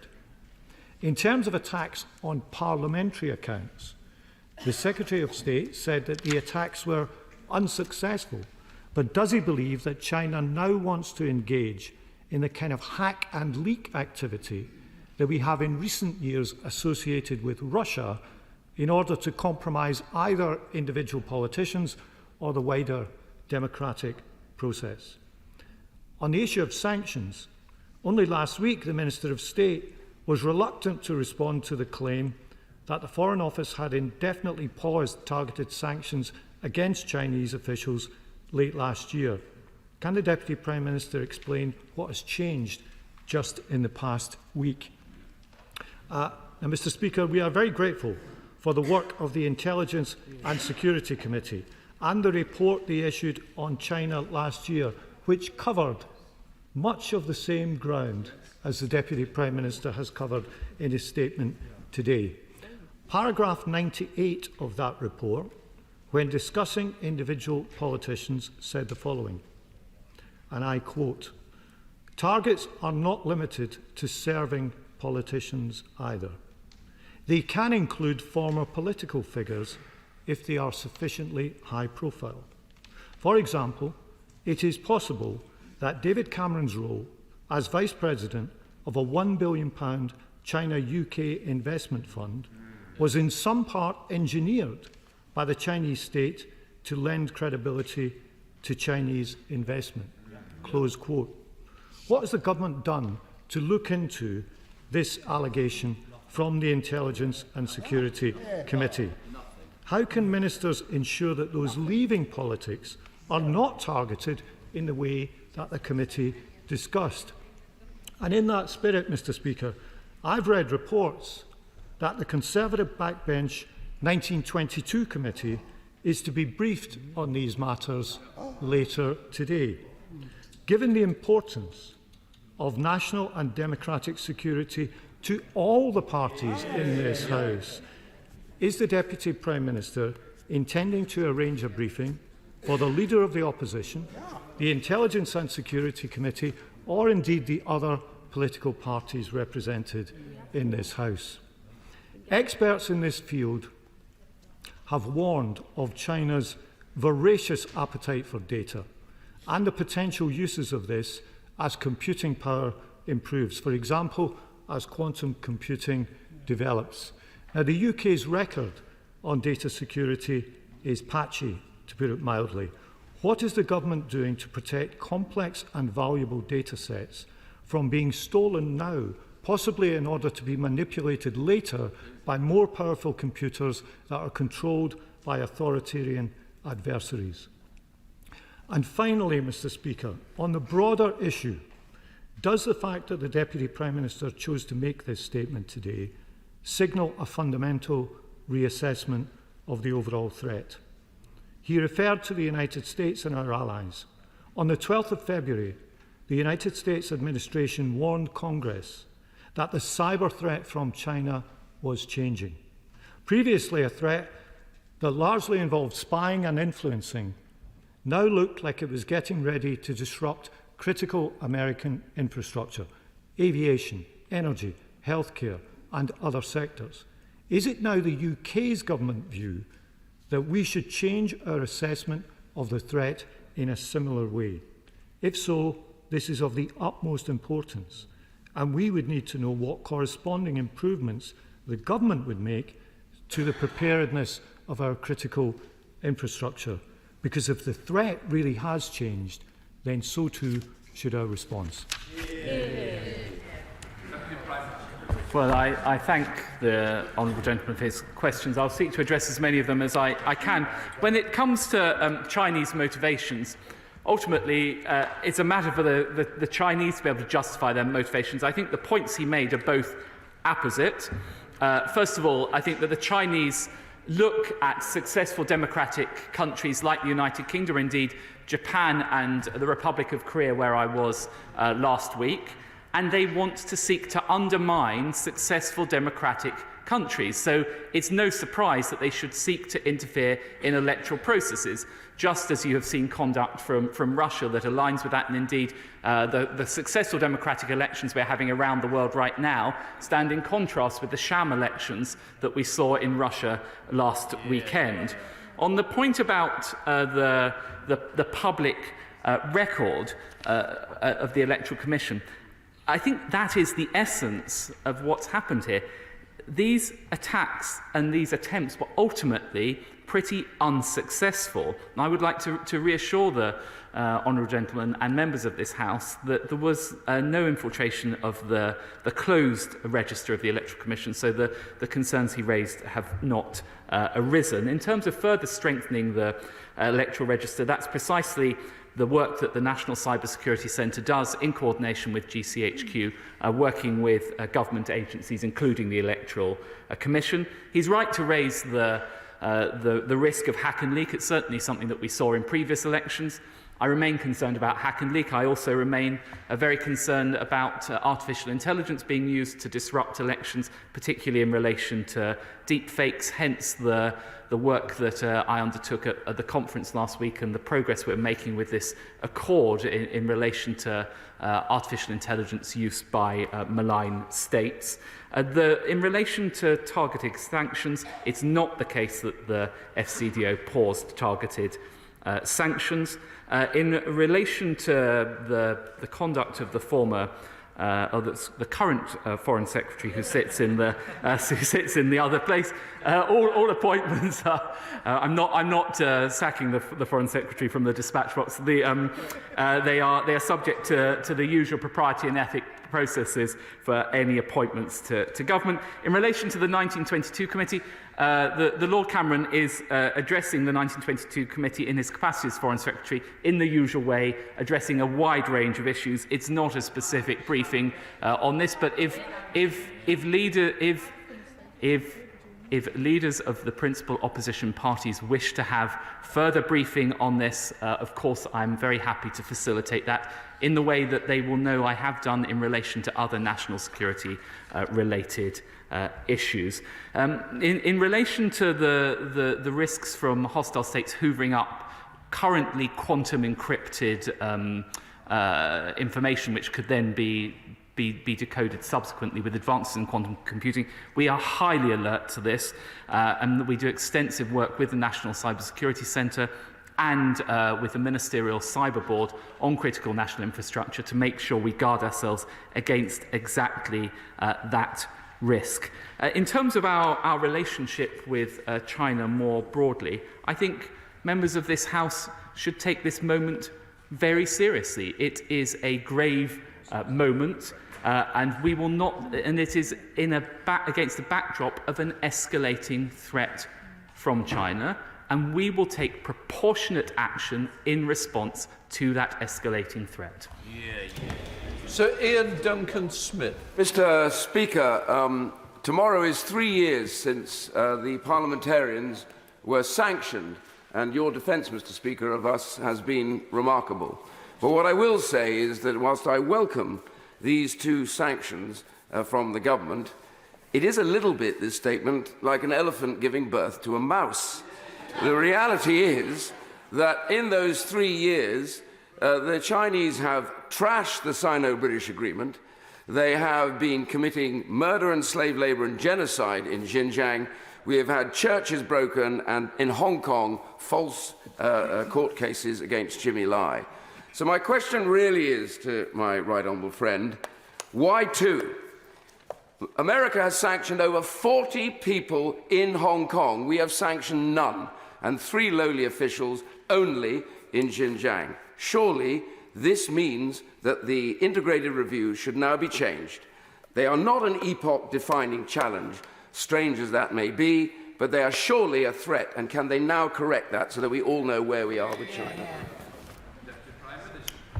Well, I thank my right honourable friend for his question, and his views are very well known to me, Mr. Speaker, and I genuinely welcome a constructive, at most times, debate that I have with the right honourable gentleman, that nobody should be in any doubt about the gravity of this matter. They're not the actions of a friendly state, and they do require our serious attentions. This, as has been described by the Right Honourable Gentleman, is an escalating situation. The measures we've announced today are the first step, but the government will respond proportionately at all times in relation to the facts in front of it. But no one should be in any doubt about the government's determination to face down and deal with these threats to our national security from wherever they come. Kirsty Blackman, SNP spokesperson. Thank you, Mr. Speaker. I thank the Deputy Prime Minister for his statement and for the advanced sight of it. During the statement, he said, "I have taken steps to reduce the government's exposure to Chinese operators, banning Hikvision and TikTok from government buildings and devices." But the reality is that the Hikvision ban only extends to sensitive sites, despite the fact that we have pushed him to try to ensure that it extends to all public buildings, because surely the majority of things that happen in government involve some sort of confidential information. Can the Deputy Prime Minister confirm whether he is extending this ban beyond sensitive sites to all government sites, as we have been calling for a number of years now? Mr. Speaker, these attacks referenced on the Electoral Commission and the Parliamentarian accounts happened nearly 3 years ago. Will we be sitting here in 2027 hearing about an attack that's happening right now? Yes. The EU is currently delivering €214 million for cybersecurity to improve their collective resilience. Will the government deliver an equivalent fund for these islands? Without more action, Mr. Speaker, can the Deputy Prime Minister give us real assurances that the general election that's going to take place this year will take place without international interference? Good question. Well, in respect to the points the Honourable Lady raises, as she is aware, we currently ban Hikvision from, and indeed it's not just Hikvision, it's any Chinese technology in relation to in relation to CCTV. We continue to keep that under review. I don't rule out a further progression in the policy, but that's not the case right now. In terms of the time taken, and this is an important point, it's really essential that before government ministers stand at this dispatch box and make assertions attributing to a hostile state the conduct of this kind of activity, we are absolutely sure of the basis on which we do it. So that requires extensive work by our intelligence agencies, it requires fine judgments to be made, and it requires work to be done with our allies around the world, and you will see comments from the United States shortly after my statement. So I would rather we did this in the proper way. In relation to our investment, in fact, we have invested £2.6 billion during this spending review, £2.6 billion on cyber security. So I can never be totally confident in relation to cyber security. No government minister anywhere in the world can be. This is an environment in which the risks are escalating all the time. They're being turbocharged by artificial intelligence. But I can assure the Honourable Lady and other members of this House that we are constantly increasing our activity and our vigilance in the face of it. Jim Lawton.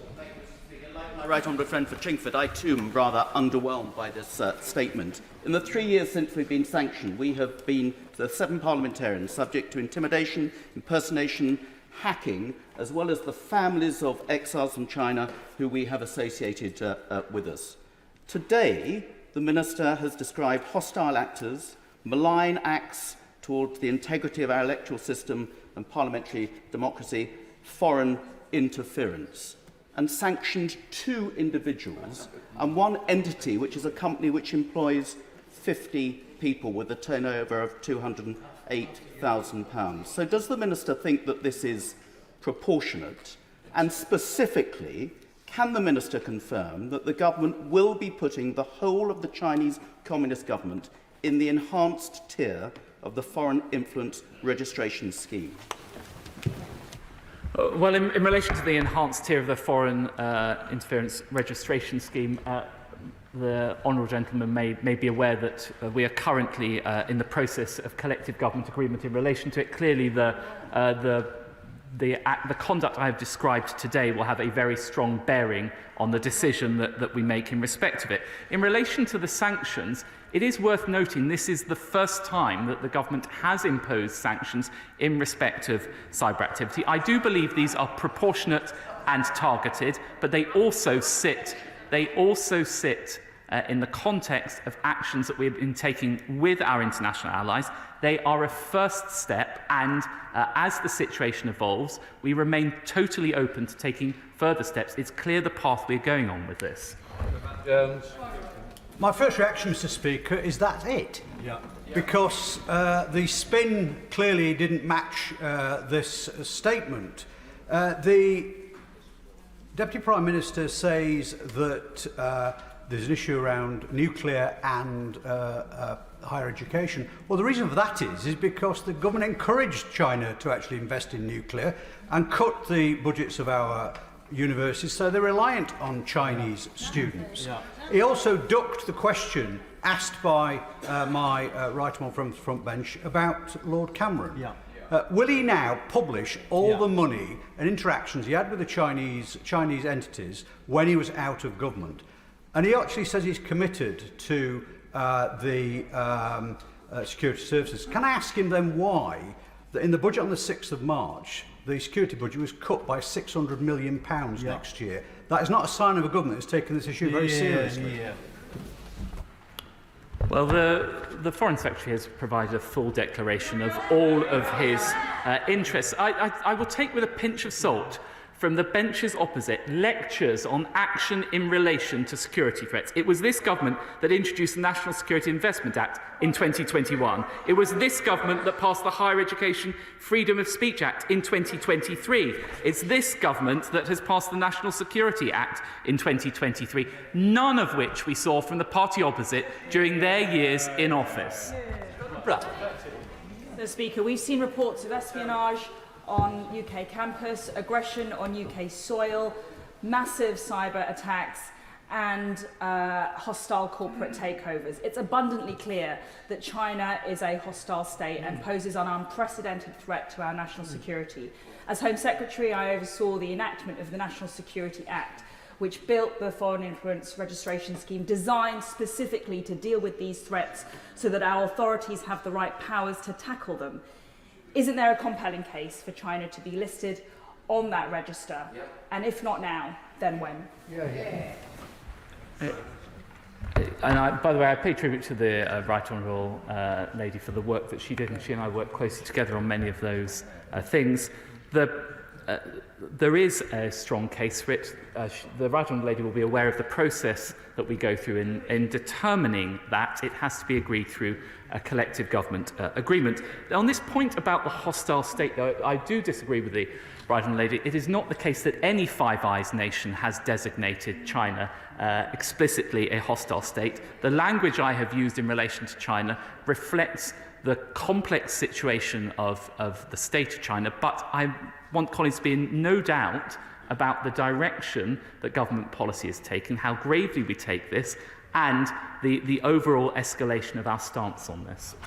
Angela Edel.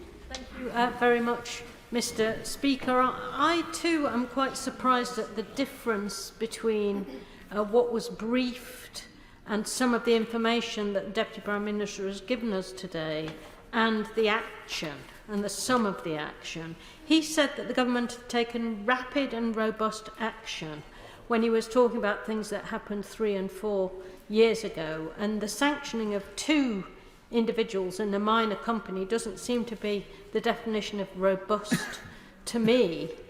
How does he think that taking such tiny steps will actually deter the Chinese from carrying on in the same way as they have been doing, which has been very clear from the China report that the ISC was finally allowed to publish late? How will these tiny steps that he's announced today actually deter the Chinese from continuing in exactly the same way as he's outlined? Well, first of all, in relation to briefings, I can assure you, Mr. Speaker, and I can assure members of this House that there's been no briefing whatsoever from me or from my department in respect to this. I can categorically assure you. So, but as ever, I would say, don't believe everything that you read in the newspapers. Now, in relation to the overall direction of government policy, it is clearly set. It is not just a case of offensive action, but it's a case of the extensive defensive action we've taken to continuously increase the security of our government systems. I make no apology for the time we have taken to properly call out to China in respect to this. I want to make sure that when I stand here at the dispatch box, I'm able to do so on a solid basis, painstakingly put together by our allies and by our security agencies. Who should we go? Former Attorney General, no less. Sir Mike Leather. Thank you very much, Mr. Speaker. The front page of the Telegraph today reports Whitehall sources saying that China, Russia and Iran are even fuelling disinformation about the Princess of Wales to destabilise the nation. Now, hostile states with leaders who fake their own elections and are hated by their own people are spreading wild conspiracy theories about the royal family, amongst many other things, our royal family, which is hugely popular and much loved. Now, would the Deputy Prime Minister agree with me that British people will obviously ignore this grotesque disinformation, despite the pathetic attempts of those autocratic regimes? Well, I thank my right honourable friend for raising this issue, and I would like to begin by extending my best wishes to members of the royal family at this very difficult time. The appalling speculation that we have seen over the past few weeks comes as a reminder to us all that it's important for us to ensure that we deal with valid and trusted information and that we are appropriately sceptical about many online sources. Stuart M. MacDonald. Thank you, Mr. Speaker. As one of the parliamentarians targeted, can I thank the security officials for the work they did to repel this attack? I'm glad it wasn't successful. But I have to say, Mr. Speaker, the Deputy Prime Minister has turned up at a gunfight with a wooden spoon. The attack that he stood at the dispatch box and announced happened 3 years ago, but he comes to the House and calls it swift. He comes to the House and says he's taken robust action, but as my honourable friend mentioned earlier, the entity he's sanctioned has fewer than 50 employees and a turnover of £200,000 a year. He hasn't sanctioned a single Chinese state official. He hasn't even told the House whether or not the Chinese ambassador has been summoned after what he's come to the dispatch box to tell us today. Oh, forgive me, it says he has been summoned. My apologies. But can I ask the Deputy Prime Minister, or rather press the Deputy Prime Minister, on the enhanced tier for the foreign influence registration scheme? What possible good excuse could there be for not having China in that? And isn't it the case that if we don't take more robust action and see a proper sea change in government thinking, rather than this tinkering around the edges, this will happen more and more and get worse and worse? Well, I think everything about the honourable gentleman's question suggests that he didn't actually listen to the statement I made. I said that there had been a démarche, and that's exactly what's happening. I've already set out the position in relation to the foreign registration system. Greg Clark. Thank you very much indeed, Mr. Speaker. The Deputy Prime Minister knows that cyber attacks on UK institutions come from a wide range of actors, states and criminals, as we saw in the recent big attack on the British Library. It's important that our laws are up to date to protect against this. Now, in 2022, the government announced that it would update the Network and Information Systems Regulations 2018 to, and I quote, protect essential and digital services against increasingly sophisticated and frequent cyber attacks, both now and in the future. In 2022, it was to be done as soon as parliamentary time allowed. Why has it not been done, and when will it be? Well, the work is pretty much complete, and as soon as parliamentary time allows, we'll be bringing forward those measures. Sir Christopher Bryant. Thank you, Mr. Speaker. I'm sorry, I found the Deputy Prime Minister today utterly unconvincing.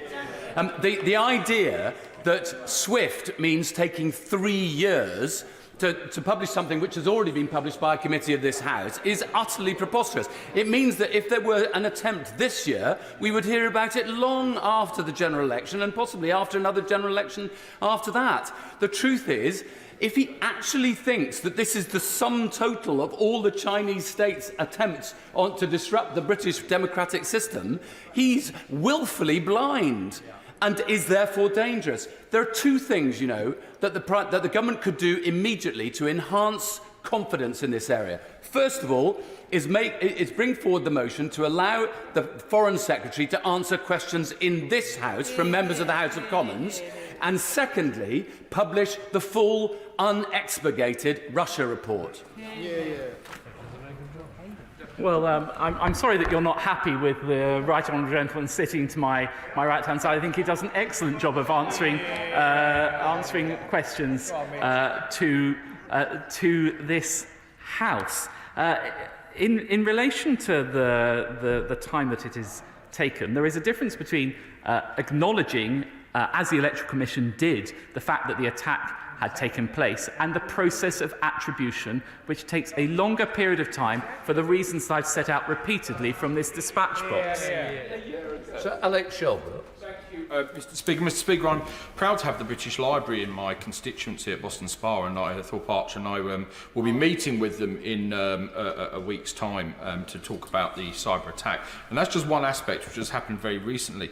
But we're talking about the protection of democracy as well, and it does concern me at the time frames in which we're moving on some issues. One of the big concerns is going to be deep fake news profiles, people alleged to have been saying things, videos of people alleged to be doing things at the next election. And I urge my right honourable friend to work now to try and establish procedures that everybody across this House on all sides will be able to call out efficiently fake news that may be used to try and influence the election, because, as my honourable friend said earlier on, you've got to be careful what you believe, but what can people believe in unless there are robust systems to call out what is absolutely fake? Well, my honourable friend is absolutely right to raise this issue. We are doing work with tech companies in relation to, for example, watermarking of images to make sure that people have a sense of whether they're real or not. It can't just, though, be action from the UK government. We have to work internationally, which is why at the Global Summit for Democracy, we launched this Global Government Compact on countering deceptive use of AI by foreign states in elections. That's the United Kingdom leading across nations around the world to make sure we can act in coordination to address it. Moreover, it is also the case that everyone in this rapidly evolving technological world needs to be mindful of information that they see, and it cannot be trusted in the way it might have been able to be trusted just a few years ago. Richard Ford. Speaker, the Deputy Prime Minister has talked in his statement this afternoon about the powerful strength of our collective voices. If we contrast the sanctions that have been announced this afternoon with those that followed the Novichok poisoning in 2018, on that occasion, 130 Russian diplomats were expelled from over 25 countries, and the EU ambassador to Moscow was withdrawn. What steps is the government taking to seek to coordinate a robust response to this alleged attack on democracy by working with our democratic allies?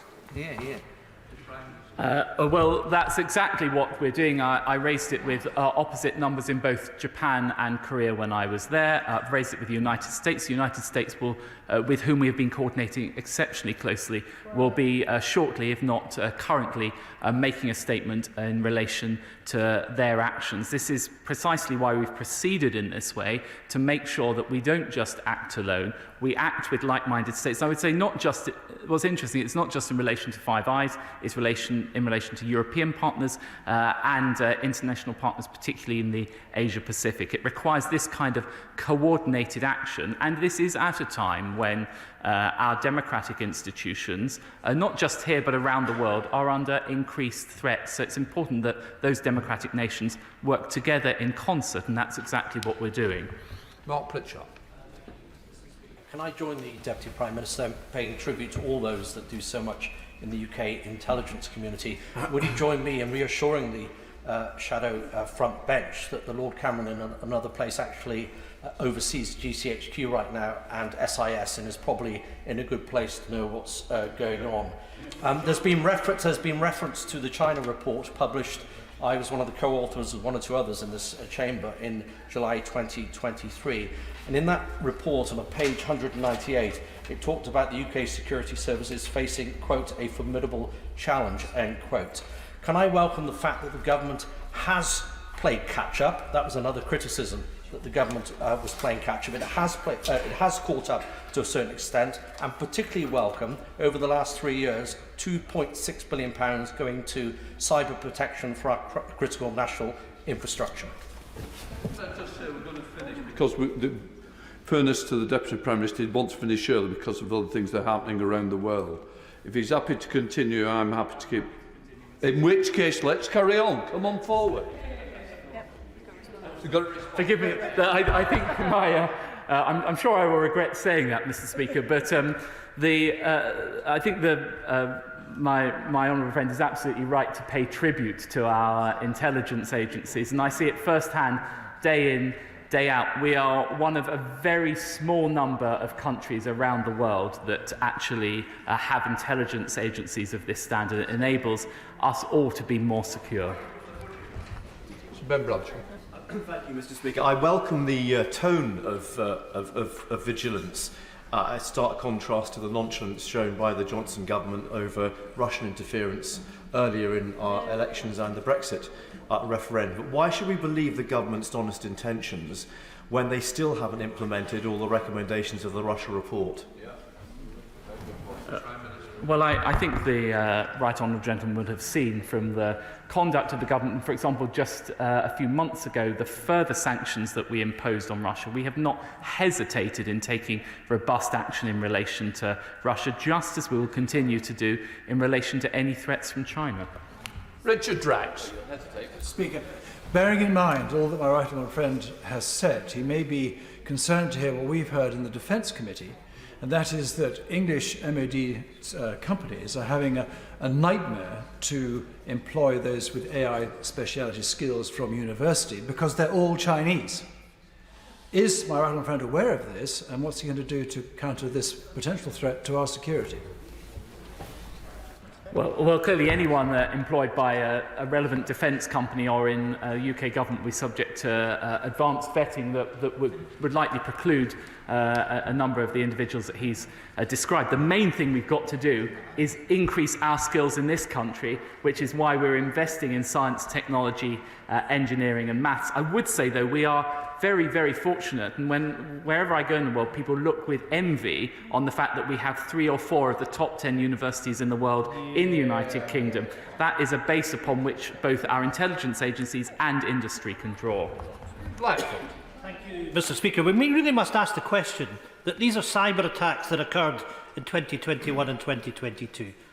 How has it taken the government so long to come with this statement today? And when we reflect on what the Deputy Prime Minister said, and I quote, "These actors gained access to the Electoral Commission's email and file sharing system, which contained copies of the electoral register." Mr. Speaker, this is an election year.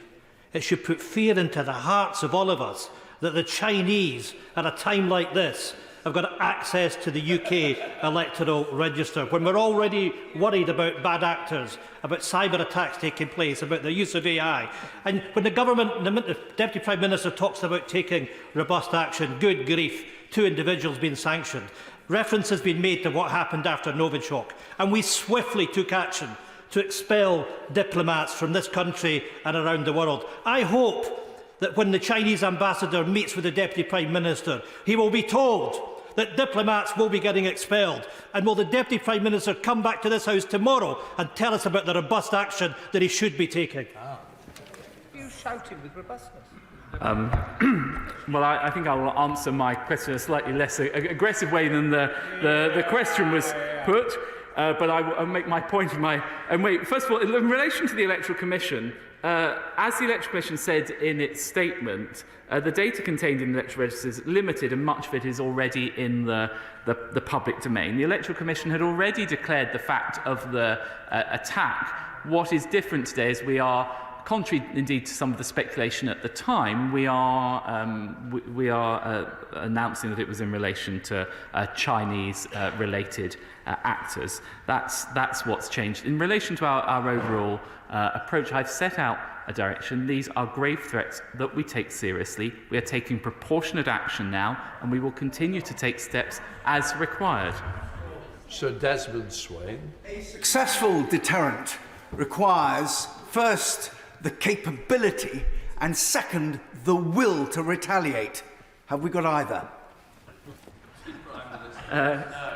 Yes, we do on both fronts, and he will be, the honourable gentleman will be well aware, my honourable friend will be well aware of our cyber defence force, but I do not comment on the conduct of that from the dispatch box. Thank you, Mr. Speaker. In January 2023, Lord Cameron of Chipping Norton, prior to his appointment as Foreign Secretary, of course, went to Sri Lanka in order to drum up investment for Port City, Colombo, a Belt and Road project that was launched by President Xi and which many believe will become a military base for the Chinese Navy. Following his appointment as Foreign Secretary, many FOI requests have been submitted to the FCDO in order to try and shed some light on Lord Cameron's visit to Sri Lanka. Who did he meet? What kind of conversations took place?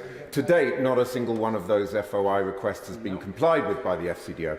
Does the Deputy Prime Minister agree with me that this is a matter of the highest public interest, that sunlight is the best form of disinfectant, and therefore that the FCDO should comply with those FOI requests as a matter of urgency? Well, the Foreign and Commonwealth Office always deals with FOI requests in the proper way. I have to say that this is pretty desperate stuff, trying to link Chinese cyber attacks to our current Foreign Secretary. It just doesn't wash. Absolutely right that we call out these malicious actions, otherwise they will become normalised. Would the Deputy Prime Minister agree that when it comes to our security, indeed our economic interests as well, there's an important parity between the digital space and indeed our traditional physical terrain, and that should be reflected in defence spending? Would he also agree that Beijing is no doubt watching today's events and will no doubt retaliate? Should we brace ourselves for further individual sanctions against British personnel? Well, my right honourable friend is absolutely right. First of all, to highlight the need for investment in this. That's precisely why in the last spending review period we put in £2.6 billion in relation to our wider cyber defences. What I would say is, in respect of any retaliatory action by Beijing, I'm absolutely confident that we will be able to deal with those very effectively. Alison Pulis. Mr Deputy Speaker, it's in various areas of government that we should be worried about Chinese influence. Graham Barrow, the Companies House expert, has been warning for quite some time about dubious company and corporations which have originated in China. He believes that they're being created using an algorithm, and there's evidence that companies are being incorporated using stolen UK credentials, streets at a time. So can I ask the Minister, what conversations has he had with Companies House, and would he be willing to meet with Graham Barrow to hear his conclusions on this? Well, I or another minister would be very happy to meet with him. That's precisely why we set up the National Cyber Security Centre. The National Cyber Security Centre takes GCHQ expertise, which informs our approach to cyber and allows the NCSC to engage with businesses and with individuals. And again, around the world, this is a renowned and admired approach. The fact that we can give this high-quality advice through the National Cyber Security Centre, and week after week I get delegations coming in from around the world to see what we've done with the National Cyber Security Centre. Thank you, Mr Deputy Speaker. The £2.6 billion in additional money to counter cyber threats is very welcome, but of course this field is one that is constantly evolving, and those that wish us harm innovating further. So whilst I accept my right honourable friend won't comment on the exact detail, can he at least assure the House that that £2.6 billion outguns what those who wish us harm are spending on new threats? Well, I think the amount of spending that we have compares extremely favourably with similar countries around the world, G7 countries. I'm confident that we have world-leading expertise and that we are constantly evolving our capabilities in this space. Jim Shannon. Thank you, Mr Deputy Speaker. Can I thank the Deputy Prime Minister for his statement and also for his answers. I had occasion just over a month or 5 weeks ago to go and see Mr Speaker in relation to an incident that took place, and I want to quote it as well. The Minister may be aware, and if not, he'll be aware shortly, that the APPG for Freedom of Religious Belief that I chair had their website hacked as well. And the text which questioned human rights violations by China, and it was removed. I reported that to Mr Speaker and made him aware of what had took place. It is clear that nothing whatsoever is secret to them, and the work of this House by the elected members of this House is not treated with respect. So will the Deputy Prime Minister commit to stop handling the Chinese oversteps, for want of a better description, with kid gloves, and instead with authority, and help them to understand very clearly that they will not trample over democracy in this place or others without being held accountable to the very strictest terms? Yes, we will certainly hold them to account in the way that the honourable gentleman describes. And in relation to the attack he describes, I will very happily make sure both parliamentary authorities and the National Cyber Security Centre are in touch with him about it. So, Geoffrey Clifton-Brown. Deputy Speaker, we do know that the legacy systems, IT systems, are the most likely to be attacked in cyber. Has the Deputy Prime Minister, would he and has he ordered an inventory to be taken of all government IT equipment to see where particularly vulnerabilities lie? Yes is the answer, and I think my honourable friend is absolutely right to raise this issue. The first step is to properly understand where those vulnerabilities lie, and we've undertaken extensive work to ensure we know where risks lie, and we are putting in place measures to remediate those risks. Chris Law. Speaker, this is too little and too late. It is reactive, not proactive. Two lowly officials get sanctioned when half the UK population's data and electoral roll gets cyber attacked. Just to give you a quick quote to remind you how serious this is, and I don't feel it's been taken seriously enough. Just in October last year, MI5 warned, and I quote, of epic scale of Chinese espionage, reporting more than 20,000 people in the UK having been covertly approached online by Chinese spies. And our own Commons Intelligence and Security Committee said China was, and I quote, prolifically and aggressively targeting the UK and had managed to successfully penetrate every sector of the UK's economy. So my question is very simple. How can any one of us and anyone outside of here, and including the entire society, trust this UK government when it's far too late and it does very little about what needs to be done? I simply don't accept that characterisation. When it was this government that set up the National Cyber Security Centre, it's this government that set up the Ministerial Cyber Board, it's this government that's invested £2.6 billion into our cyber defences, and I have consistently warned about the cyber threats facing the United Kingdom time after time again, and we are taking steps to address those. Bob Seeley. Deputy Speaker, every time the Deputy Prime Minister comes here, and he's been very eloquent in the plans that he lays out, he's more assertive, and we're doing this bit new and that bit new as we react to the threat. Isn't there an issue, though, that we still need to have a much greater sense of coherence across all government departments about how we deal with this threat, whether it's students, whether it's protection of Hong Kong citizens, whether it's intellectual property, or whether it's cyber attacks? Well, I think my honourable friend raised an important point, and I pay tribute to the work that he's done in this space, and I've discussed it with him on many occasions. He is right that the UK government, in common with US government and others around the world, has evolved enormously in its approach to China. The sort of China that we had hoped for even a decade ago is not the China we have now, whether it's in relation to Hong Kong, whether it's in relation to Xinjiang or elsewhere. We are continuing to increase our efforts, and in the area that the honourable gentleman describes, that's precisely why we set up the Defending Democracy Task Force, which is being led by my right honourable friend, the Security Minister. And Oswald. Deputy Speaker, the Deputy Prime Minister is right to address these issues and, as he said, to call it out. But I don't think calling it out really cuts the mustard here. There's certainly no appearance of urgency. And there's a worrying sense of nothing to see here in some of his responses. He did reference human rights. We know well the issues there, including the horrific forced labour and worse that the Uyghur population face. Then the action that he is outlining on all of these fronts is very underwhelming and actually a bit baffling in that regard. So I wonder, does the Deputy Prime Minister think that the large number of members all across this House today, who are obviously very much underwhelmed by his statement, are all wrong? Or does he think it's possible that the content of his statement is somehow missing the mark? Yeah, exactly. Well, first of all, I think it's very important to remember that ultimately, and I want to reassure the House and the public, that these attempts were unsuccessful. I'm not being complacent, I'm setting out the facts in terms of the risk, whether it was at Cyber UK in Belfast last year, when I warned that cyber threats continue to come from the usual suspects, Russia, China, Iran or North Korea, whether it's in relation to Government Security Conference, where I called out Russian state interference, whether it's in relation to creating secure by design, we have not hesitated to take action, and we will continue to take action.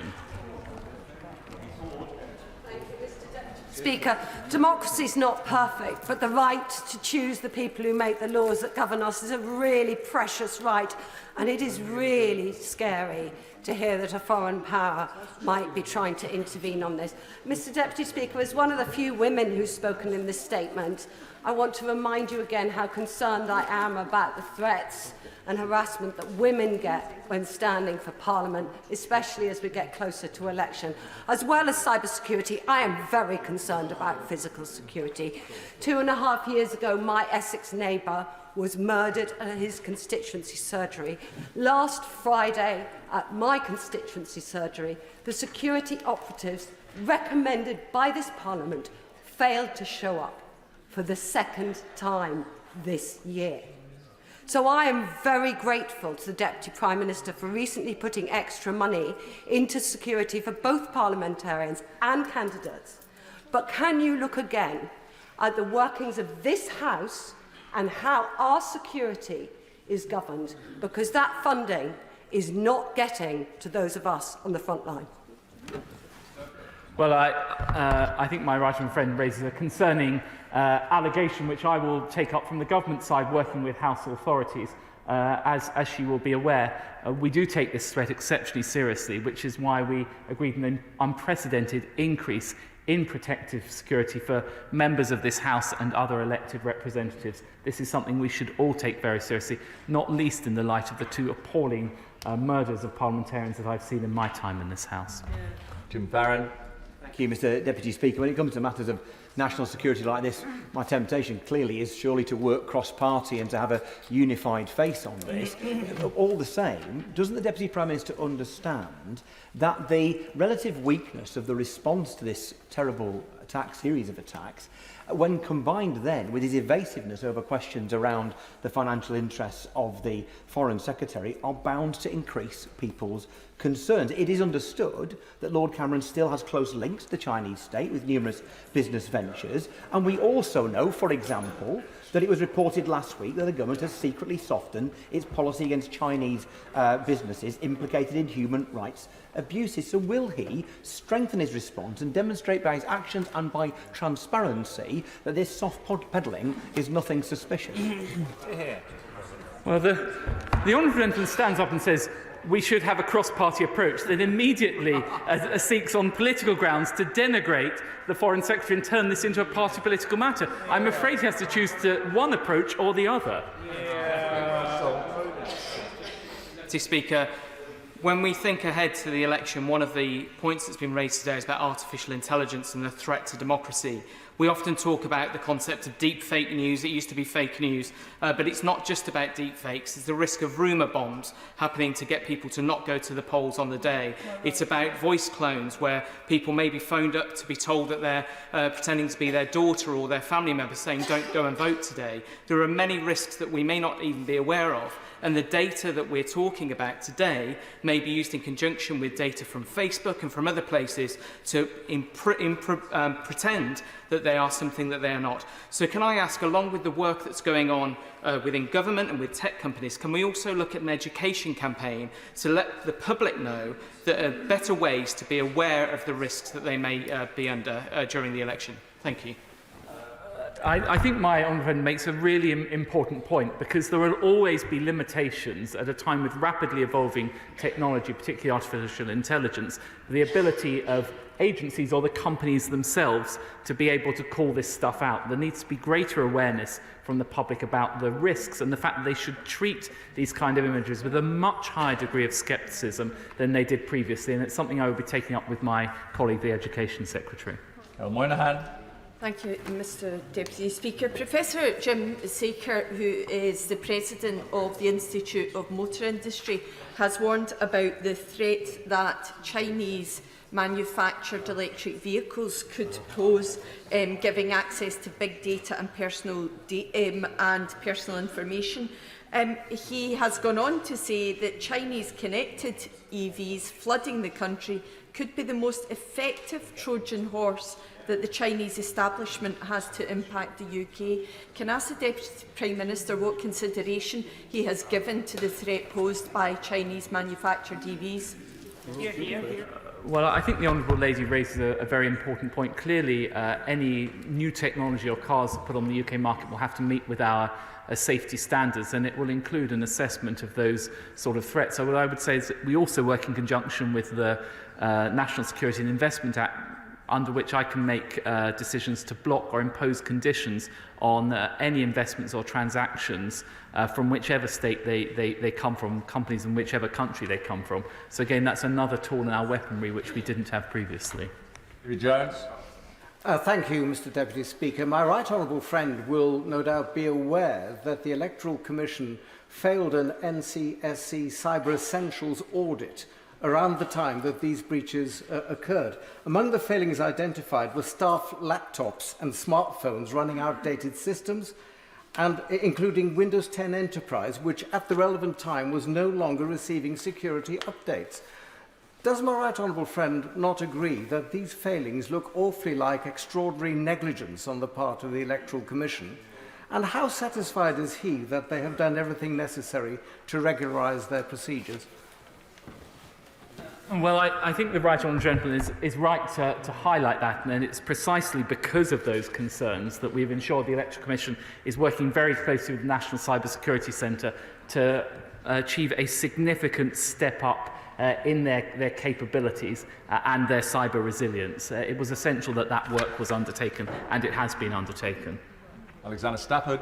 Very much indeed, Mr Deputy Speaker. In May this year, we have local elections in Rotherham, like other places across the country. Now, the last local election in 2021, Labour kept control of Rotherham Council by only 54 electors. So what steps is the government putting in place to make sure when people go and cast their votes in May for the Conservatives in Rotherham, those votes are secure to end 50 years of Labour rule? Well, I trust and hope that they will achieve that outcome. I would like to assure members that we have every confidence in the integrity of those elections and through the Defending Democracy Task Force, through my colleague, the Minister for Local Government, who has written out to all local authorities in the past week. We are ensuring that the integrity of those important elections is preserved. I'd like to thank the Deputy Prime Minister for his statement today and for responding to questions for over an hour. We're now moving on to the next statement on Women's State Pension Age Report. Mel Stride.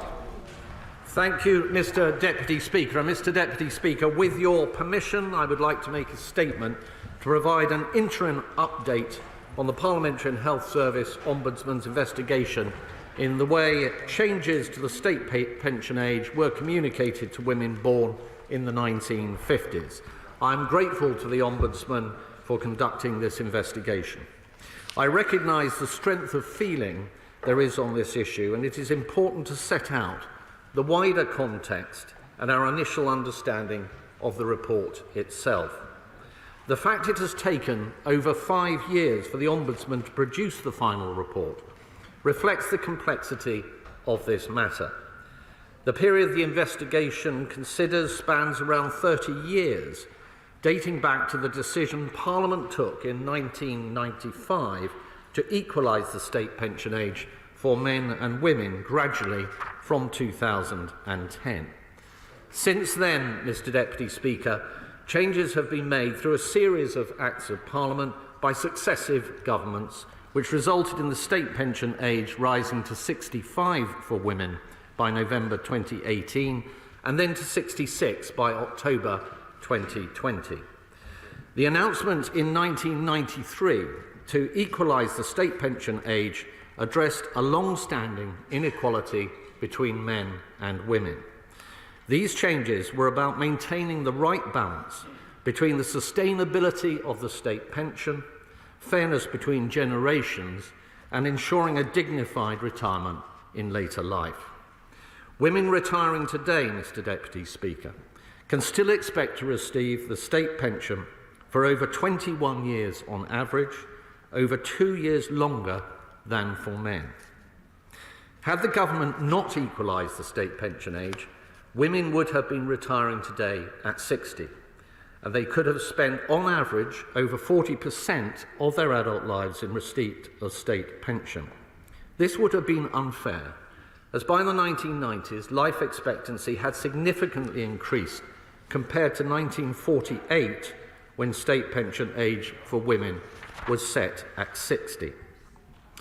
In turning to the investigation itself, Mr. Deputy Speaker, I think it is important to be clear about what the Ombudsman has not said, particularly following some of the inaccurate and misleading commentary since the report was published.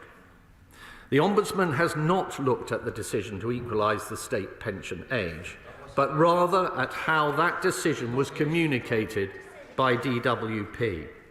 The report hinges on the Department's decisions over a narrow period between 2005 and 2007, and the effect of those decisions on individual notifications.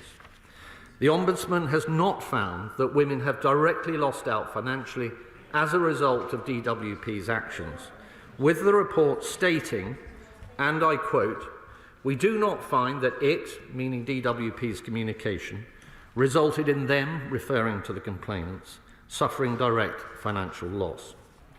And the final report has not said that all women born in the 1950s will have been adversely impacted, as many women were aware their state pension age had changed. Mr. Deputy Speaker, in his Stage 1 report, what the Ombudsman did find was that, and I quote, "Between 1995 and 2004, DWP's communication of changes to state pension age reflected the standards they would expect it to meet." That report also confirms that accurate information about changes to the state pension age was publicly available in leaflets, through DWP's pension education campaigns, through DWP's agencies, and on its website. However, when considering the DWP's actions between August 2005 and December 2007, the Ombudsman came to the view that those actions resulted in 1950s-born women receiving individual notice later than they might had different decisions been made. Mr. Deputy Speaker, during the course of the Ombudsman's investigation, it is important to remember that the state pension age changes were considered by the courts. In 2019 and 2020, the High Court and the Court of Appeal, respectively, found no fault with the actions of DWP. The courts made clear that under successive governments dating back to 1995, the action taken was entirely lawful and did not discriminate on any grounds. During these proceedings, the Court of Appeal held that the High Court was entitled to conclude as a fact that there has been, and I quote, "adequate and reasonable notification given by the publicity campaigns implemented by the Department over a number of years." Mr. Deputy Speaker, the Ombudsman has taken 5 years to produce his final report. As the Chief Executive of the Ombudsman herself has set out, DWP has fully cooperated with the Ombudsman's investigation throughout this time and provided thousands of